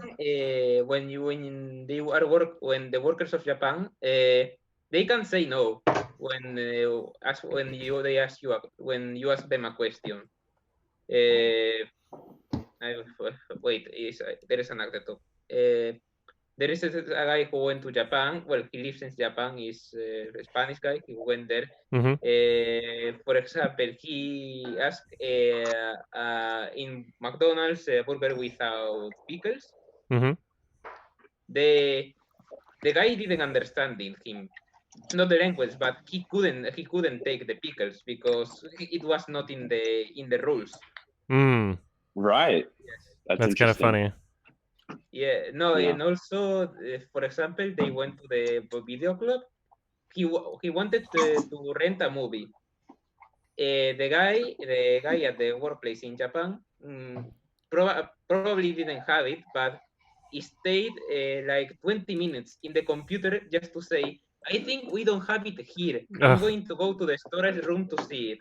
20 minutes later, he says, it seems it's not here. Maybe later I'll check it out and it will appear. Well, Instead of saying, no, here's I an don't attempt. have it, go to other place. Someone was asking in chat about Shane Carruth quitting the film industry. Well, yeah, I was thinking about that when I was. I don't blame him. One more thing with it? I thought he was making another movie. I don't know. Yeah, It seems like he's like producing someone else's movie now. I don't know if he's actually sorry, making who's one more this movie. guy again? I'm Shane sorry. Carruth. I think that really sucked. Director of Primer and Upstream Color. He makes a movie I every saw like Upstream. 10 years, and it's really good. So he officially quit. That's what it seems like. I don't know. You can always nothing's permanent. You can always change your mind, you know. But Yeah, like I don't saw blame him. recently that like he was gonna try to make one more movie and then like leave Hollywood after that, or film industry in general, I guess. Yeah, Well, he isn't seems fed up. already pretty independent as well? Or Yeah, because I think wouldn't this is he's just, very like- connected to Hollywood. Him trying, like, he has bigger ideas that require like going through the process, and now that he's trying to do that and realizing how bullshitty it is, he's just like, no. Fair enough. When I was gonna I was gonna listen to the Sardonicast podcast about Upstream Color, and I was looking through Shane Carruth stuff. The last thing he did, he acted in this movie. I'm not sure what it's called, but Dead it's got Center? like a 60% or something. Yeah, Dead Center. I haven't seen that yet. Yeah, and he acted. I think it was 2015. But yeah, that's the last thing he did. I'd definitely love to watch Upstream Color and Primer. Apparently, he does like physics or something. He's a physics major, or he was before. Math major, I think. Yeah. I think he's a Math math major. Yeah, before Primer. That makes sense. Yeah, he's a really Talented good guy. dude. Talented dude. Yeah, he really cares. Hey, Adam. Keep talking, mate. Yeah. No, you're good. Go ahead. I was gonna ask Adam YMS. How much of BoJack Horseman have you seen personally? Like 5 episodes here and there, but I don't even know if I've watched like a full one. Just walking past roommates watching it. Yeah, I feel like I really think it's worth it. I think it's such a great show. I hear it all the time. I hear it all the time. Really, Especially is it really? especially for someone who loves Synecdoche, New York. Yeah. And Once horse in a while, people. This Patreon hangout, you hear it. Oh. It I don't is know. my favorite show. I could try again at some point. It's just not like on my list of priorities when I've got so many other things I should be doing. No, that's fair The enough. first season gets a lot of flack, but like a lot of people say that it gets better. It gets so much better. Well, I think I've been putting it off because people have been saying the show is so depressing and so much existential It's dread depressing, and but it's everything like that. realistic. Yeah, it's honest. I would say it's very honest. And it's about It is pretty depressing, but for me, it's also kind It's of the most uplifting because I don't have a humane shitty movie that doesn't Have a feature a single- human. It does have some. The main character. Yeah, it's Todd. Todd. Yeah, Diane. how dare you forget about Todd? Yeah, what the fuck? Todd, Really? and Todd isn't episode. it the Ghost Rider chick as well? I can't remember her. Yeah, name. yeah. Diane, yeah. Diane, yeah. The audio. I really like a bunch of depressing shit, but BoJack just didn't hold my attention. Interesting. I feel like I've talked Stop about watching. BoJack so many times. Yeah, Really everybody. good. Someone who hasn't watched BoJack. A really good like depression movie is Naked by Mike Lee, which It's on my list. Criterion movie. I believe so, yeah. Mike Lee. I haven't really engaged with Mike Lee before, but I heard of him through Mr. Turner, I think. The film with that actor I really like. But yeah, Mr. Turner looks really good. I need to have a look. And Naked as well. What year did Naked come out? 93. 1993. 93. Interesting. Naked is amazing. Hey, Adam. Yeah. Yes. I was curious on if there was any possibility there was going to be another Blu-ray video. I'm planning on it. Ideally, Because, early next month. So I definitely wanted to thank you on giving me the opportunity on getting the Dirties. Nice. I definitely Nice. wouldn't have Yeah. found out where to get it unless your video. So thank you for that. I wonder if there's still any Fuck yeah, left dude. or if they're all gone. As far as I know, just I guess it's the same website that you mentioned, and I just clicked the email link, and they Oh, are really? still available. I have the Okay. Magnolia release, so Awesome. Cool. Oh, I've got- nice. Yeah, I I've got recently 3 saw the different Dirties. ones. I've Did got the you- Magnolia did you one and the record- Rosemary's Baby one and the Time Bandits one. Nice. Did you That was- record the podcast with his name's Matt, isn't it? Yeah, Matt Johnson. Matt, That's happening on Monday. Yeah. oh, That's that is happening on fucking Monday? awesome. Nice. Yeah. Yeah, Are I you recently, excited about it? Yeah, I'm excited about it. I just hope I get sleep before recording it. It just seems to like yeah, I'm- yeah, that film has like I'm not gonna spoil it, but it has like one of the best endings ever, and that's all I'm gonna Yes. say about Totally. it. Like, or at least not one of Totally. the best endings ever, but like one of the funniest one. That's what I meant to say. What, Yeah. I F for think- Fate or the Dirties? The Dirties. Oh.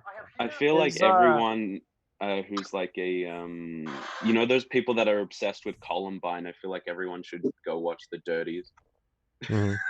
Like those people need to watch it. You know what I mean? I made a speech. Has anyone seen Elephant? Or like I love Elephant. Yeah, I've been I meaning saw to one see of my it favorite movies for ago on years YouTube. now. No spoilers. What's Elephant? It's a Gus Van Sant film. Yes. Won the It Palme won the, d'Or. yeah, it did win the Palme d'Or. Good. 2000 something. I would Early say 2000s. 3 probably. Yeah. 3. Sounds Good about Will right. Hunting's one of my favorites, so maybe. I made a Look at school that. shooting movie and it was influenced by elephants. Gus Van Sant, the Yeah. director of Psycho. The remake, yeah. Yeah. You know what? I recently found out Starring that Vince Vaughn. Yeah, I recently found out that Shrek 2 and the Lady Killers from the Coen brothers were at Cannes apparently competing for the Palme d'Or. I don't Yeah, know that's why. always weird. Shrek 1 and Shrek 2 were both official competition at Cannes. And they Pretty sure. And Old Boy was there too, but it Shrek didn't 2 win, even though it deserve the absolutely Palme should have. Could you imagine Shrek winning the Palme d'Or though? That'd be pretty sick. Yeah, especially over Old Boy competing in the same year too. That'd be so good. Yeah. Man, Star Wars story. fucking, who cares about Old Boy? You know, it's just Shrek. There's Oh, like that a 15-minute standing ovation. there's Is like TIFF a still weird happening? online film festival happening soon. SXSW. Oh, there's a lot No, of like those, it's yeah. YouTube. It's a free 10-day global film festival yeah. on YouTube, and it's being sponsored by Tribeca, and I think TIFF is like I don't know if it's like the same selections as these other things, but it's happening Yeah. pretty soon. I think like the last May 29th to June 7th. And so it says there are participating festivals: Berlin, Cannes, New York, Sundance, Toronto. Melbourne? Is this Melbourne free? International? No, I don't see Melbourne. Yes. Um, Speaking of No. But I don't know what. Interesting. I'm kind of like, I want to see if they have an official website or something, because like That'd be fantastic. Like Do you I have see to like pay for anything? it says it's free. So youtube.com/weare1. And starting next I wish I had some info or something, because like I want to know is there a schedule? So, like it's happening soon, right? Yeah, I've got like the date like range. It's like May 29th to June 7th. Do you just like turn on the live stream and hope a good movie's playing? Like what's going on? Yeah, What's it called? We Are One? We Are One. Yeah, it's like a YouTube channel. Yeah. Do you think they have a short film of like Imagine? You know, like all the celebrities. Oh God, hopefully not. Imagine again. No, this looks really good. They got like a chick with a nose ring as the channel art, so it looks good. I just I don't know, if it's happening in a week, you'd think that there would be like a schedule or something. If somebody finds out about it, please post it on the subreddit, because like they've got the Sydney Film Festival there. It's like in 6 days. Yeah. That reminds me. I wanted to ask you, Like, what when movies? you go to a film festival or like to showings and stuff, you know how they'll usually have like a Q&A afterwards? Yeah. So my question is, when you have like a flaw or like a problem with the film, do you usually try to ask a question for like the justification of the director? I usually don't ask questions during those things at all. I usually if I'm going to talk to a filmmaker, I'd rather it be one-on-one. It seems like, I don't know, like whenever I'm in a Q&A sort of thing at the end of a movie at a film festival, it seems like about 60% of the questions being asked are just people who like want to talk to the director and want attention and don't are just forcing themselves to think of a question. And I kind of just abstain from participating in that, because I'm like, yeah, well, maybe I'll interview him someday or something. It is a bit lame. Do you ever other people for their opinions on like justifications on a thing that on like a flaw you have or something? I mean, I discuss the film with the people that I watched it with usually. I'm usually not by myself at a film festival. And so we'll talk about it. But I don't know. Sometimes I have seen there have been at film festivals, like really kind of like combative people who just like raise their hand to tell the director that they think the movie sucks and stuff. It's not that often. Yeah, that happened at my screening of Jojo Rabbit. Oh, really? Oh, yeah, where fuck. when I was at TIFF and someone tried to have a gotcha moment where Oh, really? he made some apparent insinuations where the film was in support of Nazism. Oh, that's or he hilarious. Oh my god. yeah. That's so good. Yeah, and That then is fucking- and you can antithesis actually of the find it on film. YouTube through the TIFF Q&A on their channel. Because where you see wow. Taika's answer to that, where he actually gave like kind of a nuanced answer to it, but I don't think, and she was like right fucking behind me, and I turned around to her, and I don't think she was having that answer. You can tie Was everything to Nazism. I was saw like a it- post on Tumblr where someone said Beastars is about Nazi eugenics. Nice. Is it the spoilers Jojo Rabbit cast and crew Q&A Yes. at TIFF? Yeah, yes, right. I that one. believe so. Alright. Yeah, I I'll think that's put like that the into first my- screening of I'll be right back. I of gotta the pee. festival. So yeah, Put that into my watch later. yeah, you're not gonna hear Yeah, her ask the question, but you'll hear his answer though. Yeah, Taika Waititi's a strange one. Like I love What We Do in the Shadows. Hell yeah. It's a good fucking Yeah, movie. it's a fantastic Yeah. film. What We Do in the Shadows, Boy. Boy is really Hunt for the fantastic. I Wilder never saw. People. Yeah, I never saw Thor Ragnarok though, which I'm still meaning to Yeah, watch. that's it. an okay film. It's definitely like a film that Taika had to compromise on because it's Marvel and you're making one a of the big better budget Marvel superhero movies, film, though. so obviously you have to compromise on it. In some One for them, respects. one for him. Yeah.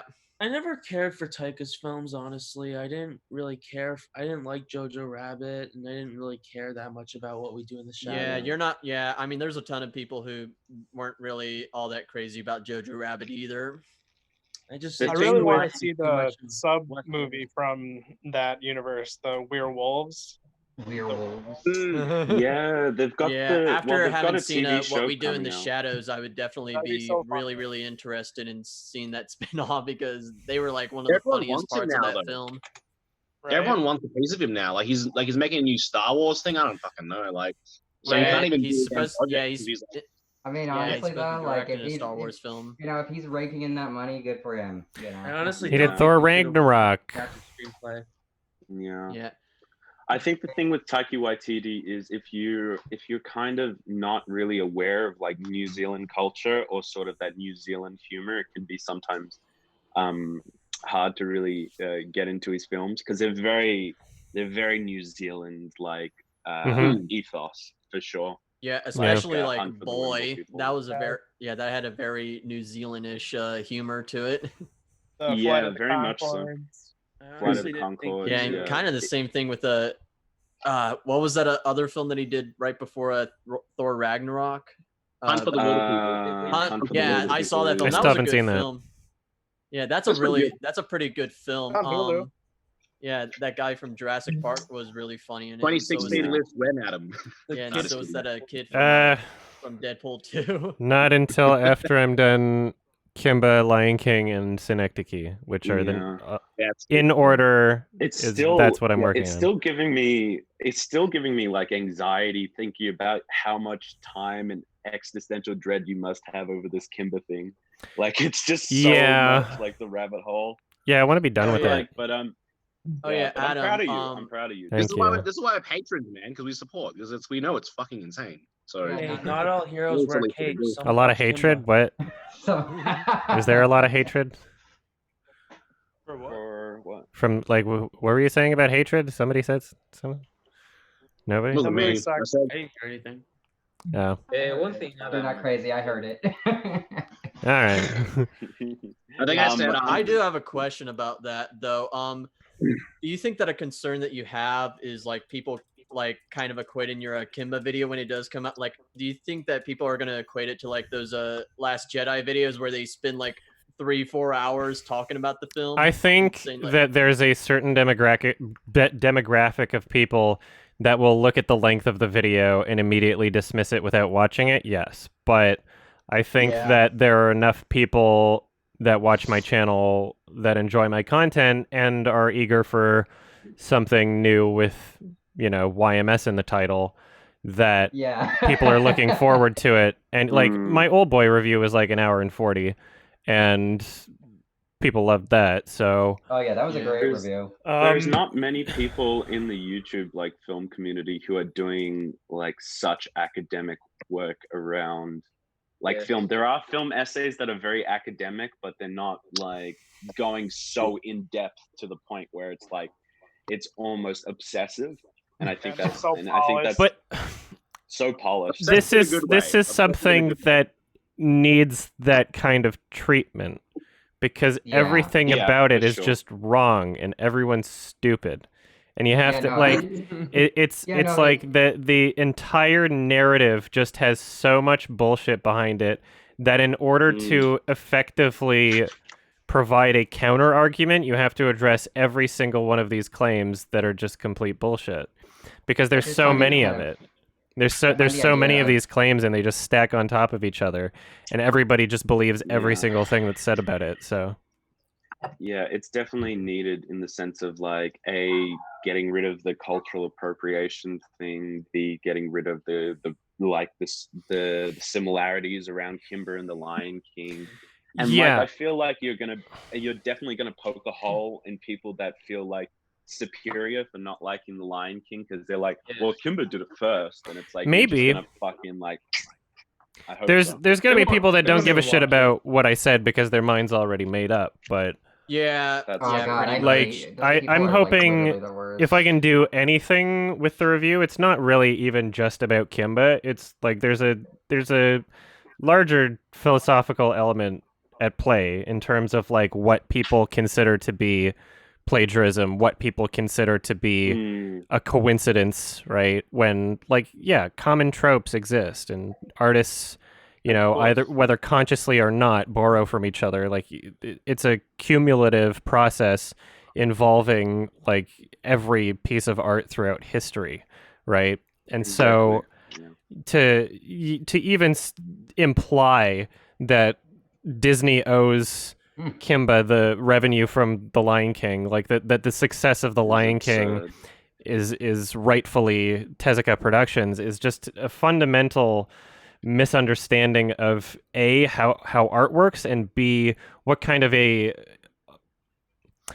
bad precedent that would set, and what kind of a slippery slope that would set in terms of like what you're like. You can't have anything in your movie that's like a common trope because somebody else did it. Like No what? more movies. We're not allowed to have any more movies. They're all copywritten. But Greta Gerwig does. Everything's a Disney property. No, everything's now a Kimba property. Everything's on like Tezuka Productions. Yeah, it's like at the end of the day, whether or not there were some inspirations from Kimba, which at this point I don't really believe that there like it very clearly, in my opinion, was not a part of like the actual production of The Lion King. Like they didn't reference Kimba or talk about Kimba during production, as far as I know. But regardless of people are whether so or not that crazy. is the case, I think that what people really need to get through their heads is that the most important aspect when determining plagiarism would be whether or not it functions as the same general experience as the other property. When they're two massively to have the different same experiences, you can't just be like, oh, because there's a baboon, like there's a baboon here, there's a baboon there, like, or like they were on a cliff at one point. Like those are such unimportant things to the overall property, right? To the overall product and experience of what's happening, that if The Lion King was more like Kimba, if the conspiracy was completely true in the most exaggerated sense, and The Lion King literally ripped off Kimba and was providing the same experience as Kimba, The Lion King would not have been successful. It would not have been. Oh, yeah, no. Like all of the other elements that had nothing to do with Kimba were what made it successful. The music, the performances, the animation, right? Like it's just I I mean, totally the Lion agree King with would you. also be 1,000 minutes long if that was the case. Yeah, even if they ripped off a single Kimba film, like the 1966 Summary of Events movie, even if they did that, it's like, okay, it would just be a boring movie and nobody would watch it, right? Yeah, There's a it would reason just why be nobody trash. has watched Kimba to verify these claims, is because it's Yeah, fucking exhausting. These crazy people think that they had like stacks of Kimba mangas and stacks of like the TV show while they were making The Lion King. It's just not true. It's just dumb. What confuses me the most about this is like how many people are so vocal about this issue when if you didn't know about how dishonest everyone is acting and how nobody's actually seen it, you'd almost think that they liked Kimba. You'd almost think that these people are like, oh yes, I love this property and this is why I'm defending it. But they haven't even watched it. Like the vast majority of people that talk about this have not watched it. And that's just so infuriating. And, you know, when I say vast majority, I'm including YouTube commenters, but I'm also including like a fucking college law professor who very clearly didn't watch the show, right? Like, that was crazy. People making videos on the subject using the 97 movie. That's like over half of the videos I've seen on YouTube. They use that footage, and it's like, you haven't watched it. What kind of perspective are you even coming from here? I think that's the most infuriating part about it. So there's someone out there that has literally like boosted their career off of just this misinformation alone. Off of just 100%. rehashing what other people have said without looking into it. It's just basically basically copying and pasting another person's book but rewording it. And it's like, well, the great irony about this is that this is about plagiarism. It's like, right? And yet you're literally just parroting what other people have said, and you didn't put anything of your own into this at all. Like, you literally didn't. Anyway, It's also funny because she like used the Scar looks like foreign video in her TED talk. Yeah. And if you go to that video, it uses a screenshot from like some random website. Yeah. And so it's like, everything is from some website I just found because I was like googling shit in quotes. Yeah, I saw that website too. What's hilarious about it, there's at the very bottom of that website, I don't know if you're watching the stream, I kind of mentioned this briefly a few days ago. At the bottom of that website, you can see a piece of text that leads to another page on the website, and it said something like "update after the recent commentary" or something. So there was another version of the DVD box set of Kimba by like Rhino Distribution or something. And supposedly, based on what is being said on this website, and I'm not going to be able to verify it for myself before my review, but it doesn't matter because I'm not going to talk about it in my review because it doesn't really change anything. It's something that I would add if I had another month because that's how long the DVD would take to get here, but like I have to finish this video up. But apparently, Fred Patton, the author of that watching anime, reading manga book, apparently he had like either a featurette or a commentary on that DVD box set, and supposedly, according to this Kimba website person, supposedly he was seemingly trying to distance himself from like the conspiracy after a certain point, and he was like, yeah, well, seems like people are taking it too far, and maybe the Kimba fans' memories aren't that good. Saying apparently, I wish that I could verify it for myself, but like. Shit. Well, I don't know. What like a piece of it's shit, absolutely. Like, I think it's so weird because like it really just boils down to how personal biases can influence how you view media. It really does, because the people making this criticism, the people making this gigantic conspiracy argument, are just people who really, really loved their animated lion cartoon and were very familiar with it and obsessive with it. And then all of a sudden, another animated lion cartoon comes out, and the entire world loves it, rather than just being this small fringe fan base outside of Japan. And so they see this other thing. They're like, I've seen this before.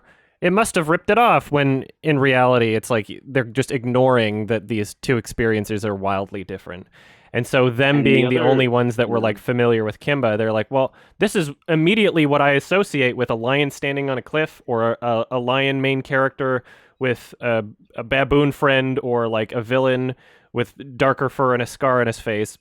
And immediately those associations happen in that person's brain, which is completely understandable.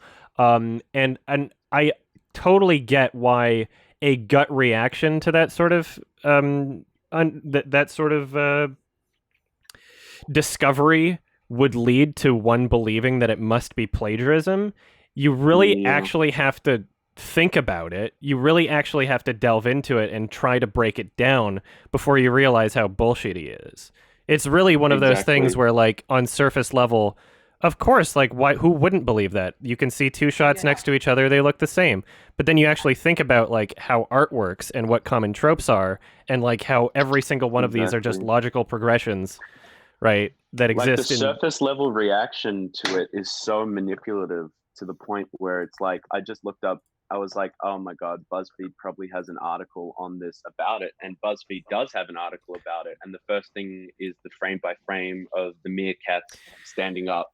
And the Oh yeah, it's the 97 movie. Kimba invented meerkats standing up, by the way. Did you not know that? Yeah, 3 years after The Lion King, too. Like, that shot is only in the 97 movie. God. Yeah, exactly. And I like how much of a meme the self-fulfilling 97 prophecy. movie has become.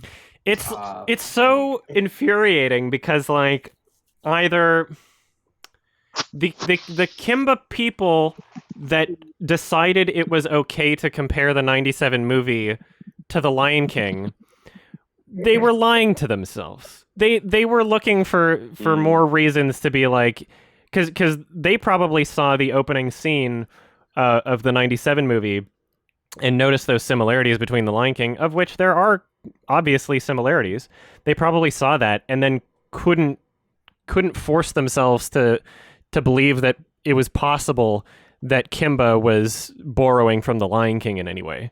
When in reality, at this point, like, after researching everything, it literally, honestly, the most logical explanation is that the 97 movie was made to capitalize off of the success of The Lion King.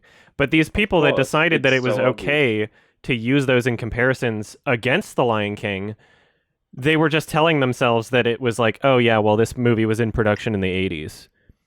Like, that was their explanation for it, which is not true at this point. Like, it's completely not true. And then people believe that and they hear that and they're like, oh, this makes sense. And But Adam, that DVD said it. Yeah, it's so weird. It's so bizarre. And so then you get one person that makes that video from the Kimba crowd, and they don't explain what's going on. They don't explain the year that it's from because they don't feel like they have to, because they're thinking, oh, well, it was in production in the 80s. So if I put 97 next to this, people are going to go, why are you using that movie? I'll just not put that there because I know in my head that it's justified. And so they do that. And then the Hollywood Reporter sees that video and they go, look at these shots. And then they take a screenshot of the video and they put it in their article. And all of a sudden, everybody around the fucking world is using the 97 movie as a comparison to Kimba because nobody's interested in watching the show. Because nobody's interested. Like, it looks like shit. It clearly has to look unappealing to people if nobody's actually watched it to find out that this is all bullshit. Yeah, nobody really wants to sit down and watch like 3,000 hours worth of this children's cartoon. Well, they don't even they can't even like bother to look it up on IMDb to find out that it's 3,000 hours. People, like, half of the people that parroting this controversy think that Kimba is one film from the 60s. Yeah. They think that it's a movie, not 3,500 minutes worth of bullshit. Yeah, no, I was trying to explain this to a couple of my friends on Discord last night, and one of them was like, "Well, the movie came out in the 60s." I'm like, "No, that was a summary of the TV show that came out like it's so complicated. The previous decade." Then everything else was just and it's an entire mess. It's like going to peel an orange and then finding the orange is actually filled with maggots. It's just disgusting. It's the entire reason why the controversy has persisted is because there's too much to have to explain to tell people why it's stupid. Like, you have to like break everything down and be like, this is wrong, and this is wrong, and this is wrong. Which is why the video is 2.5 hours long. And now we'll finally have something to link people to. This video is too long. I just want to state that my Roku is telling me I need to watch Lion King right now. Nice. Do you have like Just a... turn on like the Discovery Channel. You'll get like the same experience. You have That'd like be an a better idea experience, for the honestly. date for the video? Sorry? Do you have like an idea for like a release date? Like not This confirmed month. release date, but like okay. Yeah. So how long That's is the exciting. video? I haven't kept up with your editing. 2 hours, streams 17 recent- minutes plus Patreon credits that I have to record still. Oh. How do you do the Patreon And you credits? still have like footage you need to edit or add into the video? Or no? No, I'm mostly just doing the adding the music right now. All right. And like making other adjustments and mostly audio levels, but Do you have What is to do your, an What is your After Effects thoughts on the scroll new with- season of 13 Reasons Why? I haven't watched the God. trailer. I'll be I don't know. I don't want to start recording that right away if we're gonna do a commentary. I want to wait like at least a month because like I don't want to just jump right Yeah, back into dude. it. We still haven't done the 420 Yeah. awards if we're gonna do that, so got to do some The Lord catch of up. the Rings, the Lord of the Rings and Arabic thing was so fucking hilarious. I just found that so funny. I was just like, yeah, like, cause what else are you gonna do while watching that show? You just feel like so distant and like, Yeah, we'll have what to. the fuck am I even doing? We'll have to add more to the game or find a new game if we're gonna do I season love 4. that, yeah. I've shown that series you did on 13 Reasons Why to a few friends who have never even seen the show, and it's just the best way to watch it. So I'm looking only forward. way If to you watch guys it. do another commentary, obviously, like, take your time. But Yeah. that shit's the I actually, best. I sent a clip to this is actually pretty small world stuff, but I sent a clip of the Dasani water bit. I think like someone Oh no. I think Scoot was talking about Dasani, Yeah. and they did like a little commercial for it or whatever, and I sent it to Philip Solo TV's friend who sent it to Philip Solo. Oh, nice. About Dasani because they hate Dasani. But yeah, I think you saw Gemini Man with Marco and Philip. Yes, Solo. I did. Yes, I did. Yeah, I was in Edmonton. yeah, yeah. They're I'm really good friends with always Marco and Philip, and talk to them a bunch. Oh, awesome. They're really great Canadian YouTubers. Yeah, I just did a podcast with always Marco, just talking about his content. Did you see his pyramid scheme video? He like infiltrated No. World Financial Group No, I didn't. and stuff, and yeah, but they're really great. But yeah, I just thought I'd mention it. What else was I gonna say? I was gonna say actually, I was listening to your podcast again and listening to Naked Lunch because I've been reading Naked Lunch for like a year now, and I finally finished it and then watched the film. And it was incredible. It was like the best thing ever. And then I listened to the podcast, and that was great. And I loved all of your reactions and things like that. But I highly recommend the novel. I think it's like one of the most grotesque, depressing, disturbing things I've ever read. Like, yeah, it sounds like it would be a good read.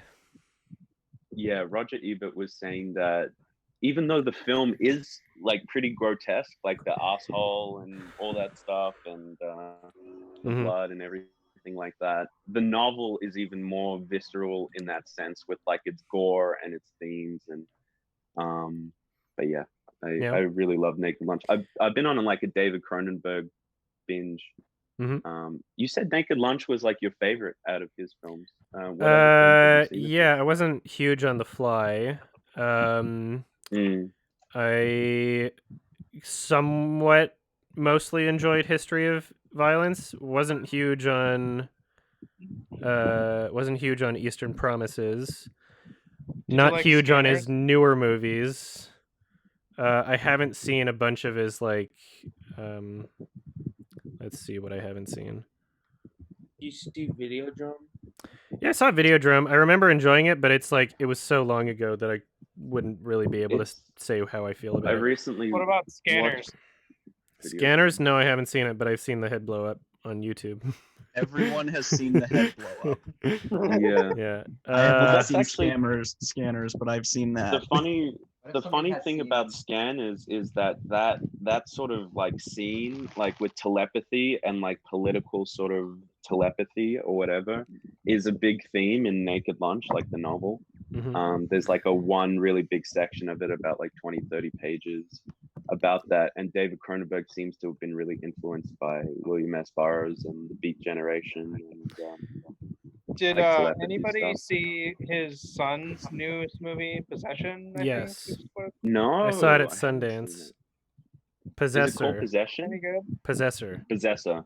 Yeah, Possessor. Yes. If it was gonna be called Possession, I would have been a bit pissed off because I love Possession. That film is like amazing with Sam Neill, and My bad it's on like one of. You got it on Blu-ray or something? Possession. No, I was just saying my bad on the title. I didn't know what it was called. Oh, okay. Well, Yeah, I did a quickie Possession's, on like, it. Incredible. I saw it at Sundance. So. Possessor. Yeah. Yeah. Have you heard of Possession before? I've heard of it The, for sure. I think it might be on my watch yeah. list. Is it like a 1980 movie? Yeah, and 81. it's incredible. It's I Yeah, it's on found my it watch list. from Every Frame of Paintings video on like editing, and the Oh, final okay. frame of that video has a scene where Isabel Adjani's like crying, and I don't know, it was so beautiful that I was like, I gotta watch this film. Is it And, is it like a horror movie? it's a horror film, but it becomes almost like an acid trip at one point. It gets super crazy, and there's this amazing scene where she's sort of in like a fugue state. It's incredible. It's some of the best acting I've ever seen. I wonder if it's on Shutter. Yeah, I don't. It's really actually a hard film to find. I had to watch it illegally. But I think you'd But that's probably be able to illegal. find it on like. Oh, You're then a you're criminal. You're a criminal. Well, Who's There's got no wind way blowing you're into their able mic to right now? enjoy the piece of content that you want. That's illegal. Legal. Yeah. Well, Australia is the worst with it. You know, they banned fucking everything. They banned South Park: Stick of Truth. They banned Texas Chainsaw Massacre 2, and it finally came back. But at least we're not the UK. The UK took 30 years to release A Clockwork Orange after there was controversy around like gang killings, and they thought they were inspired by A Clockwork Orange.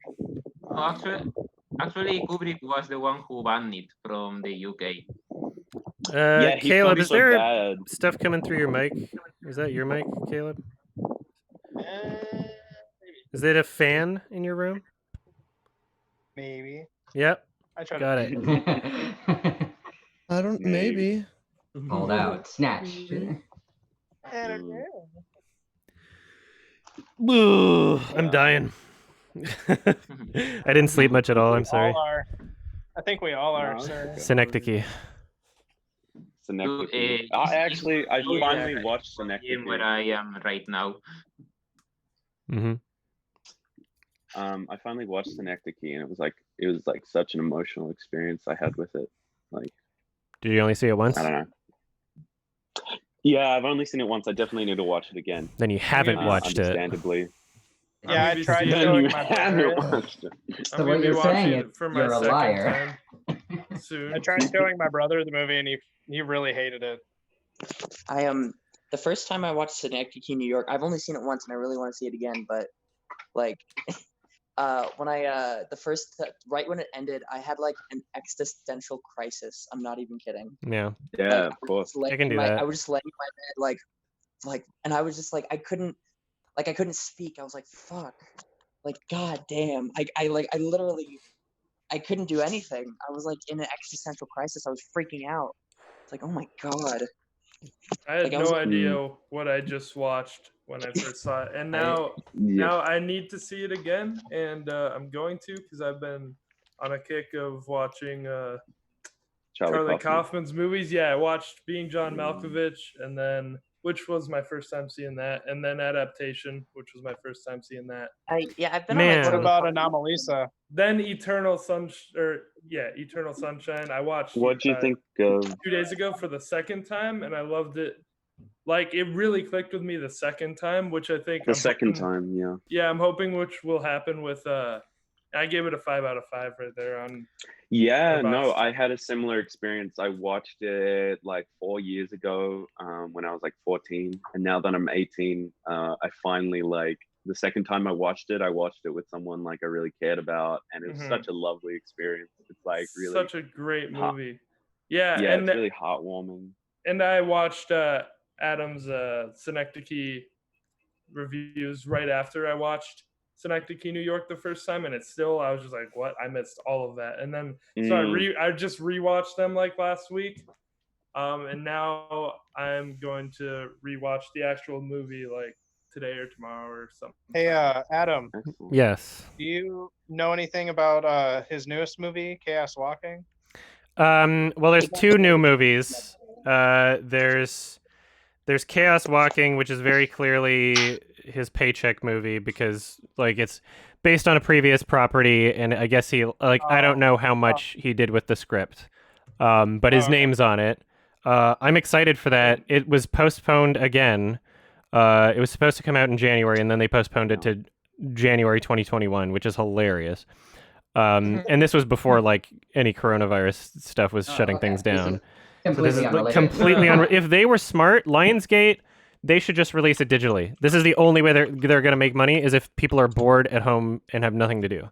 Because no one's going to see it in theaters in January 2021. If Lionsgate was smart, they would release it right now.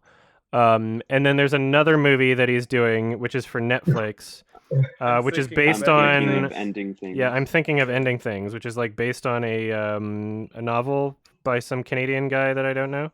But this is supposed to, from what I can tell, this is more of like a Kaufman wanting to make a movie sort of thing.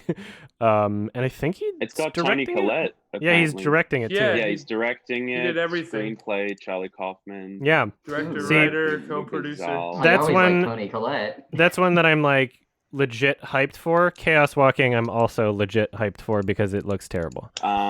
They had they added like $15 million onto the budget and reshoots. It's so funny. Really? It's got Daisy Ridley and Tom Holland. It's been postponed. Like this was supposed to come out in like 2018 or some shit. Like I don't know. It's been they don't know what to do with it. Apparently, it's like so bad that they don't know how they're gonna release it. Oh, so it's pretty much like the New Mutants. Something It happening. just keeps getting. Which one? Well, the New Chaos Walking. Sorry. Chaos Walking. The director is Doug Liman, who did The Bourne Identity, Edge of Tomorrow, Edge of Tomorrow, American Made, Mr. and Mrs. Smith, and Jumper. Yeah, it sounds hilarious. Yeah, it's gonna be so funny. I'm like you legit should do hyped like for a it. commentary Jumper would track be a about good Jumper commentary because track. that is a really funny film with Hayden Christensen in it. Dude, yeah. And it's got I a love the random concept of cameo Jumper. at the end. Not gonna spoil, but it's so funny. I love the concept of Jumper, but the execution was just awful. I'm thinking in the future, like if I ever want to make a film, I want to do something similar to Jumper, but like more obviously not Jumper. Yeah, and not really with any of Hayden Christensen's wooden acting from the prequel trilogy, which is still in this film, which was so funny as he tried to play this charismatic character.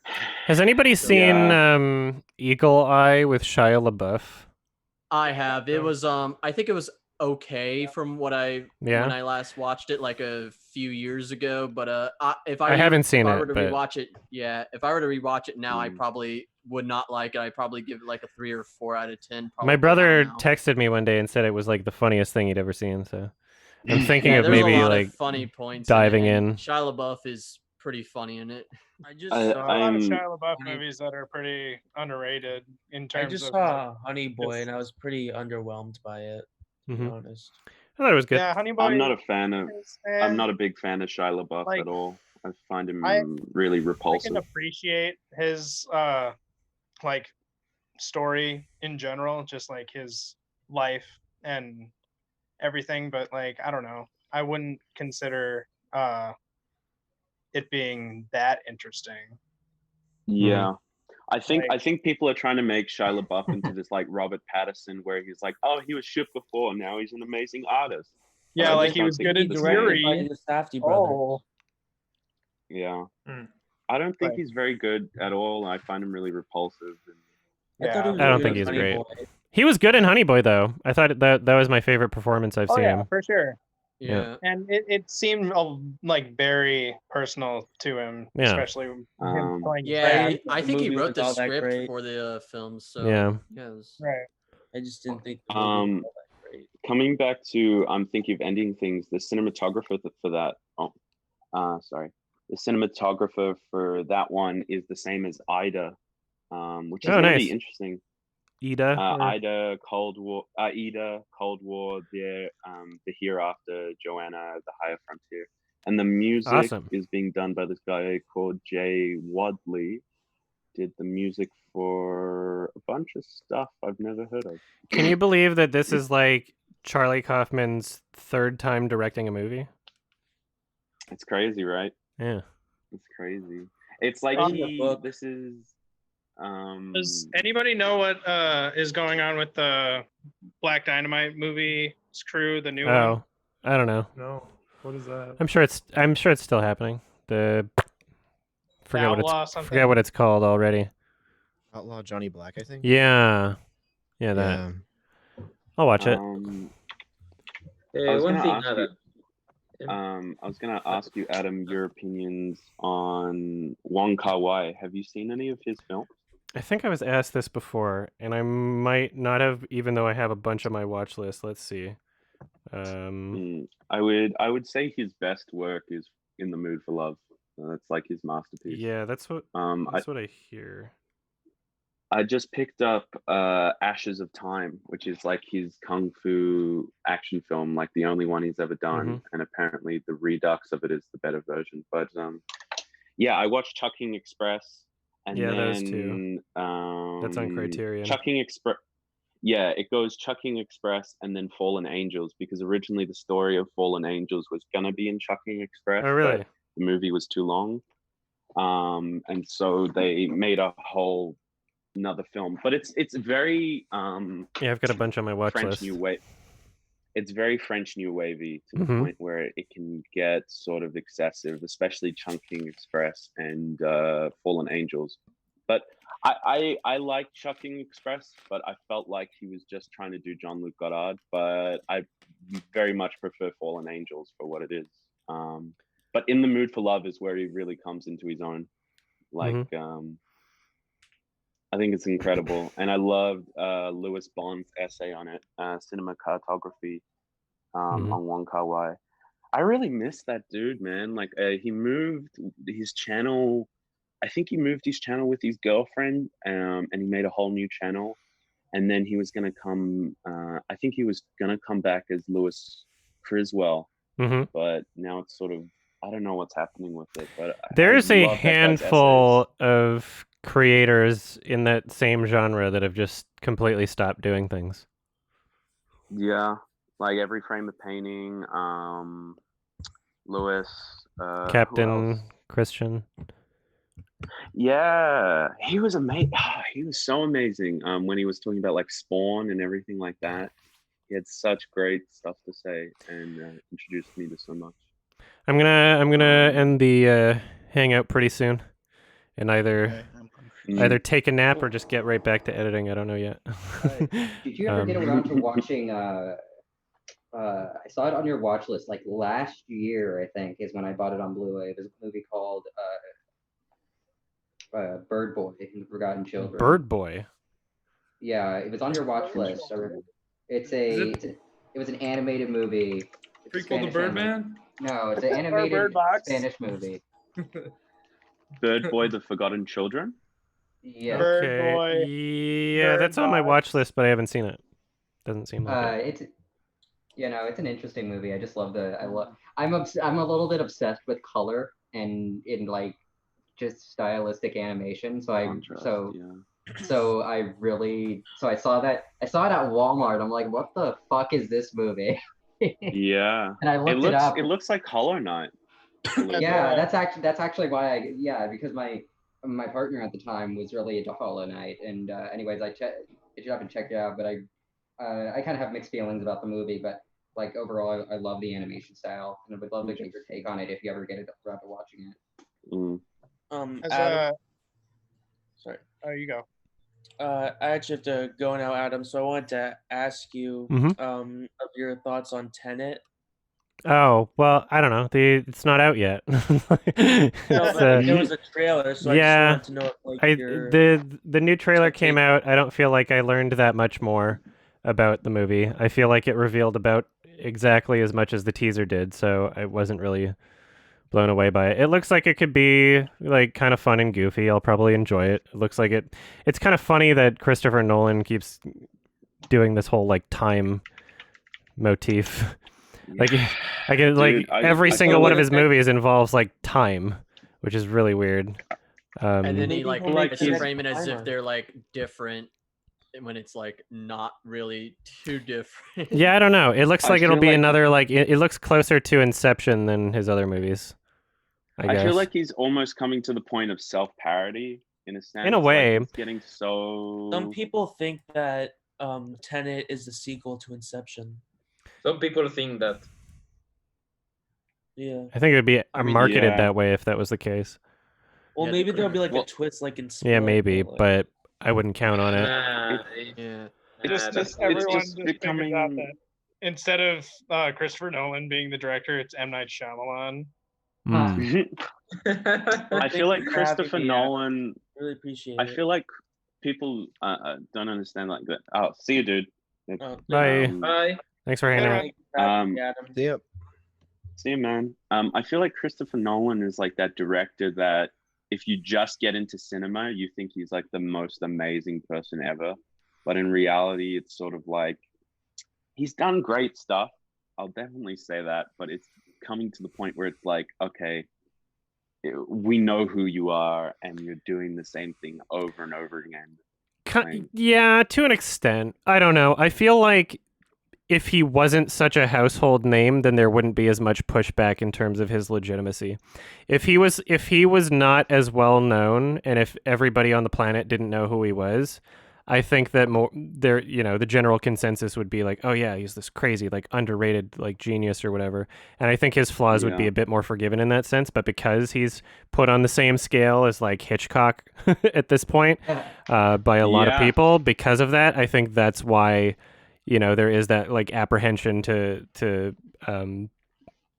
calling him a genius. But at the same time, like, I don't know, I don't really get influenced by that too much. I still love and appreciate a lot of what he does. He's one of very few really big directors that has enough leverage to actually do what he wants to do, which is awesome. And B, works with a lot of like practical effects. He doesn't just throw everything into like the computer. So I love that about him. I think his scripts could be better. And not every single bit of directing is the most amazing thing in the world, but I still love the guy. I'm gonna consistently keep watching his movies. So Yeah, I agree with you, but I just hope Tenet isn't his next self-parody. I hope it's something different. I'll enjoy it either way.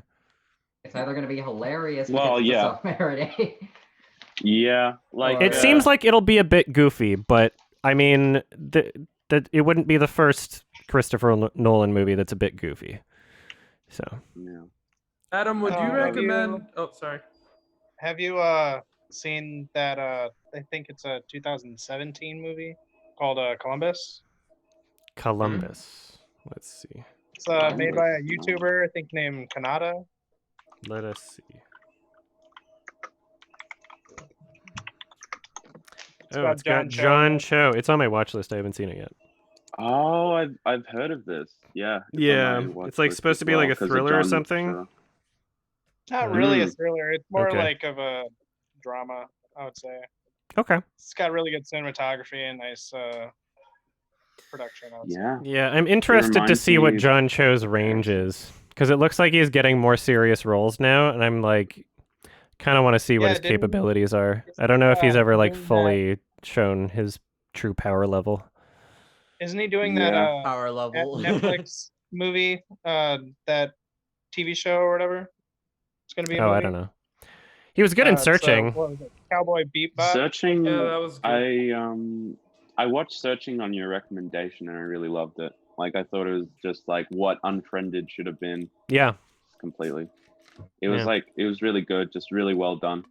But yeah, I really like John Cho, and I think he has so much range. And We'll see. Just coming from Harold and Kumar. Because he hasn't really been in a role that like requires him to like really, really prove himself. Yeah, yet. push it. So we don't know. He American could he Beauty. could suck a bit. American He could Beauty. suck. Yeah, he showed American up at Beauty?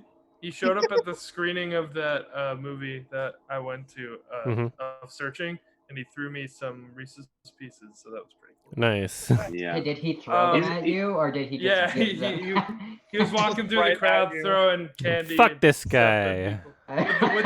people. with the directors there. Adam, I was gonna ask if you would recommend Naked Lunch, since apparently the only way to watch it is to buy like a Criterion or DVD. Yeah, I or would. something. Yeah, I really enjoyed it. Okay. I would highly recommend Naked Lunch, and even Alright. reading the book beforehand might even I'll order it now. Sorry. Reading the book beforehand might even help. Like it adds so much to it, because the whole movie is that biographical thing about the writing of the book. So it kind of makes sense to definitely have a read of that. I think Like, that I enjoyed it so much. at the bare minimum, you should maybe just look up some little factoids about the author. I feel like I got a lot out of the movie just by doing that, and I haven't read the book. Yeah. So If you understand the Beat Generation, you'll definitely love Naked Lunch. I would highly recommend listen to Allen Ginsberg's poem Wolf, which is one of the Beat Generation's like pivotal moments.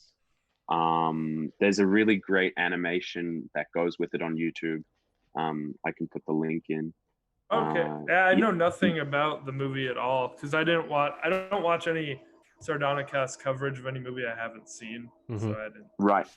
I usually try to avoid them. well, that's why if you see it in the title, you should just watch the fucking movie. Yeah. It was actually funny for the Ex Machina review. So I actually haven't been watching too many movies, even though I've been meaning to, because I just get so busy and I want to multitask, and I also feel like I should be putting all my attention towards a movie. But I was listening to the talk on Ex Machina, and Ralph just randomly brought up Under the Skin, and I'm like, okay. That sounds interesting. I'm just gonna, and then I immediately paused the entire podcast and went to go watch Under the Skin. And that movie was incredible. Yeah, Under I've the done Skin's that too. Incredible. Yeah. Yeah, no, I think it really helped me get like because I tend to like despite me not planning on going into filmmaking at all, I love world building. And I like, but I also have a tendency of overcomplicating things. So I think that really helped me put into perspective how little needs to be said to convey what you want. Yeah, And it is I a feel really like simplistic approach. And I feel like that movie really kind of impacted me in that kind of way. I've been wanting to watch the director of Under the Skin's I don't know if it's his first film, but Sexy Beast. Apparently it's like a character study that apparently it's really fantastic. Jonathan Glazer's 2000 Sexy Beast. I haven't seen that yet. It's on my watch list though. I'm really excited to watch that. You know what's another thing I think sounds amazing. I think someone brought up Gandhi before, and I was thinking about Ben Kingsley, and I feel like no one's really pointed out that he did like brown face in like Gandhi. It was a different time. I don't know. I just Well, I okay, just Ben find it Kingsley funny. is Indian, I think. I don't care. Yeah, no, I don't care either. But Performance is good. Squint past it. Hey, I think hey, it's Adam, kind of funny. What's up? is there any suggestions on this start of a Blu-ray collection? Let's see. How do I full screen this? I don't know. Burn the host. Hold on.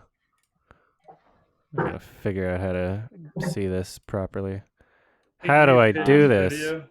If you go in the top corner and enter, I can full screen the whole video, but I can't. Oh, there we go. Oh, Spotlight video. There we are. What do you mean by suggestions? Well, just like from different directors that you see that are here that I don't have currently. Because I know I'm starting my Criterion collection. I know that's at the bottom. Let's see. I'm so tired. I'm blanking. It's really difficult for me You right got now. Donnie. I'm so sorry. You got Donnie Go Darko at there, the which is a top good or whatever, start. make it easier, and then go down. You have what? What do you have here? You should. Do you have? I have to like look at my own criterions. I'm like. I would say you have to get some more Coen Brothers films. Yeah. Coen Brothers is not a bad recommendation. Oh, if anybody is wondering what host I have, it's the good one. Okay. I was like, why is the host Yeah, on okay, there? 2013. All right, how do I go back to the regular view? Who's talking? Who's talking in the background? Whose father's doing the dishes? Caleb. You have Sicario there. I would highly recommend getting either Enemy or Prisoners. Or, Okay. Oh, you got it? Yeah, Or Insomnia. Prisoners. I'm getting it shipped right now. Currently, it's via. Awesome. Get the Handmaiden if you don't have the Handmaiden. Yeah, that's also coming. I think Tuesday. I see you have The Fly, Cronenberg. I'd say get the Criterion release of Scanners. Yeah, I'm planning on waiting for the Criterion ones just because I'm not really sure when the half off sale is going to be. I saw the Dead Ringers Criterion. I was in a shop yesterday, this beautiful shop. Like I thought I knew about film until you walk into like a Criterion Blu-ray like record shop, and there's like all these directors you like don't know about whatsoever. You just feel like the dumbest person ever. But I saw the Dead Ringers Criterion collection, and they had a box set of Alejandro Jodorowsky's films. They had Holy Mountain. They had another one. It was this huge box. It was beautiful. Yeah, I've wanted to go to the Criterion collection like store, like whenever they have directors go into The closet. The closet or whatever. Like that would be such a fucking good experience. That would be amazing. One of my favorite video is the Barry Jenkins one. That one's my favorite. Yeah. Mine was probably the Safdies, just because they kept putting shit in there, and they're just like, we're gonna put them back. No, they're not. No. I just bought I bought my first Criterion actually yesterday. In the Mood for Love was my first one because I'm sick of trying. I've tried to watch In the Mood for Love a few times, and I've just had to illegally watch it, which has been frustrating. So I just bought In the Mood for Love, but it's so expensive in Australia. It's just crazy expensive. Like even normally for you guys, it's pretty expensive as well. It's like what, $30 for a Criterion? Something like that. I get mine from Amazon, so they're usually like $25. Yeah, 25. So that would be about $40 Australian, which is it's a lot. They're quality. They're very quality, I think, and I think they're really worth it. I would say another thing that most people should get, I think, for Blu-ray, especially if you're a big David Lynch fan. I got Twin Peaks from Z to A, the box set on Blu-ray, and it's got everything that you need for Twin Peaks. So it's got season 1, season 2, season 3, Fire Walk with Me, and it's got the missing pieces as well, audio commentaries, and it's got all those. No, it's a limited release run of 50,000 copies that David Lynch personally signed. Okay, that was great. I was thinking about starting that because I've never seen it. So I'm. It's incredible. Documentary Criterion movies. David Lynch, The Art Life. I guess F for Fake is a documentary Criterion movie. Yeah, what is F for Fake? Because when I heard it on the podcast, I was like, what is that? So Orson Welles? Yeah, it's like an experimental kind of like essay style documentary. Right. I think I heard about this through Every Frame of Painting. I think we talked about. Yeah, it's this really one. interesting. I'm gonna end the hangout pretty soon. Anybody that didn't get a chance to ask a question or Or any final questions from anybody? I just have video on Twitter. I just have one last question. This might come a bit out of left field, but I was wondering, would I be able to send you a message about doing a podcast with me? It's just an hour podcast, and Sure. I know you're very busy all the time. As long as we but, can plan pretty far in advance, because I'm not really free this month. That's for sure. Yeah, for sure. Okay, I'll send you. Should I send you a Patreon Yeah. message about it? Yeah, I don't check them Okay, super often, excellent. but I'll be able to schedule something. Australian Adam, do you Okay. have like a YouTube channel? Yeah, I do. If you look up Adam Freedom, I can put the link. I'll do that quickly. Yeah, so I posted podcasts weekly, and the show's called "What Are You Thinking About?" So what we do is. Oh yeah, I got it right here. Thank you, Ethan. Yeah, you found it. Yeah, I found it. I have a What's the name? question real quick Sure. before Adam goes. Just a suggestion for somebody possibly for the Sardana cast or whatever. Mhm. Pretty much it, maybe. Unless you guys don't think that Possibly. they're a good. I haven't watched much of their love it, pretty content, much so it's amazing. it's a possibility. I've seen that suggestion on the subreddit before. So. I'd suggest someone like Captain Disillusion too. Oh yeah, those are pretty good. Yeah, I love his videos. it's easier to get guests if I have a form of contact with them and they like follow me on Twitter or something. Right. So, Oh, yeah. Just don't really know how that stuff works and stuff, but if just out there, sure. if it happens. I would recommend Yeah, the Kairitsu guy. I think you can contact pretty much it pretty easy. I think he's still living in his van at the moment, so it might be a bit Interesting. difficult. But yeah, he's living in his van because of coronavirus. Normally he does it with this other dude, but yeah. All right. They're Any other pretty great. final He's Harry Potter. questions and comments from people that might not have? Yeah, I had a question for everyone. Like it was just a quick one while we were talking about Sure. Criterion. What was everyone's first Criterion they got? Mine was Dr. Strangelove. Fantastic Mr. Fox. Nice. Mine was probably Antichrist. I think Mine- I'm sorry. Mine has to be House, just because it was immediately the best movie. I have no Criterion in my country. Yeah. I haven't bought any because I'm lame. No, it's okay. I have like a Netflix of Hindi films of Spanish brand, so it's okay. I ordered in The Mood for Love, so I'll pick that up in maybe 2 or 3 weeks. I ordered literally like 5 minutes ago, so The Naked Lunch. Nice. Awesome, dude. Yeah, I would seriously highly recommend the book. It's sort of life changing a little bit. It's Cool. like I don't usually read, but maybe I'll look into that. Yeah. Any other? the Penguin edition's like $10. I was gonna ask if I would be able to just completely out of nowhere, if I was able to buy a game for you on PSN. Maybe. If you want to play it, you can. There's this pattern of repetition where someone will buy me a game and then I won't play it for a while and then I just feel guilty about it. I see. So which game were you thinking? The game Control. Control? Isn't that also on I love PC? that. It's on PC as well, yeah. Okay. It's on. Yeah. I would recommend playing it on PC or PSN, but me personally, I love the game. It has really good sound and art direction. Yeah, it's on my list of things that I could play. I had a tab open for a while for it, but I haven't gotten around to it. I burned through it in like 3 nights, Yeah. and I really love the game. Yeah, I've heard good things about it, so it's possible I'll play it at some point. But yeah, if you bought it for me, it would be a waste of money because it'll probably be cheaper by the time I play it. But I appreciate it though. Thank you. Yeah. All right, so this is Don't worry, for. I'll just put it on your Patreon instead.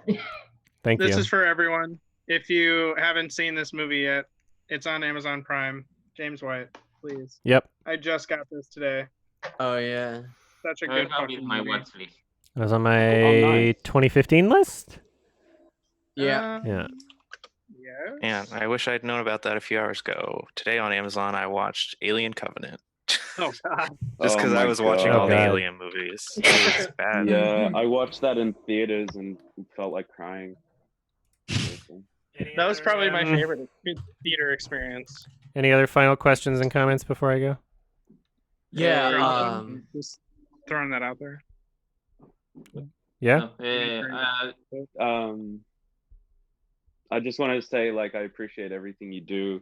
Thank you so much. I've been Yeah. following. Same I've been here. following Yeah, you dude. for like 5 years now, and Yeah, same. yeah, you're one of my favorite people, one of my favorite content creators, and Yes. the hard work you do is like amazing. And I think you're helping film everywhere, and film criticism, Hopefully. everything like that, and just Oh, yeah, and artistic expression in general on the internet.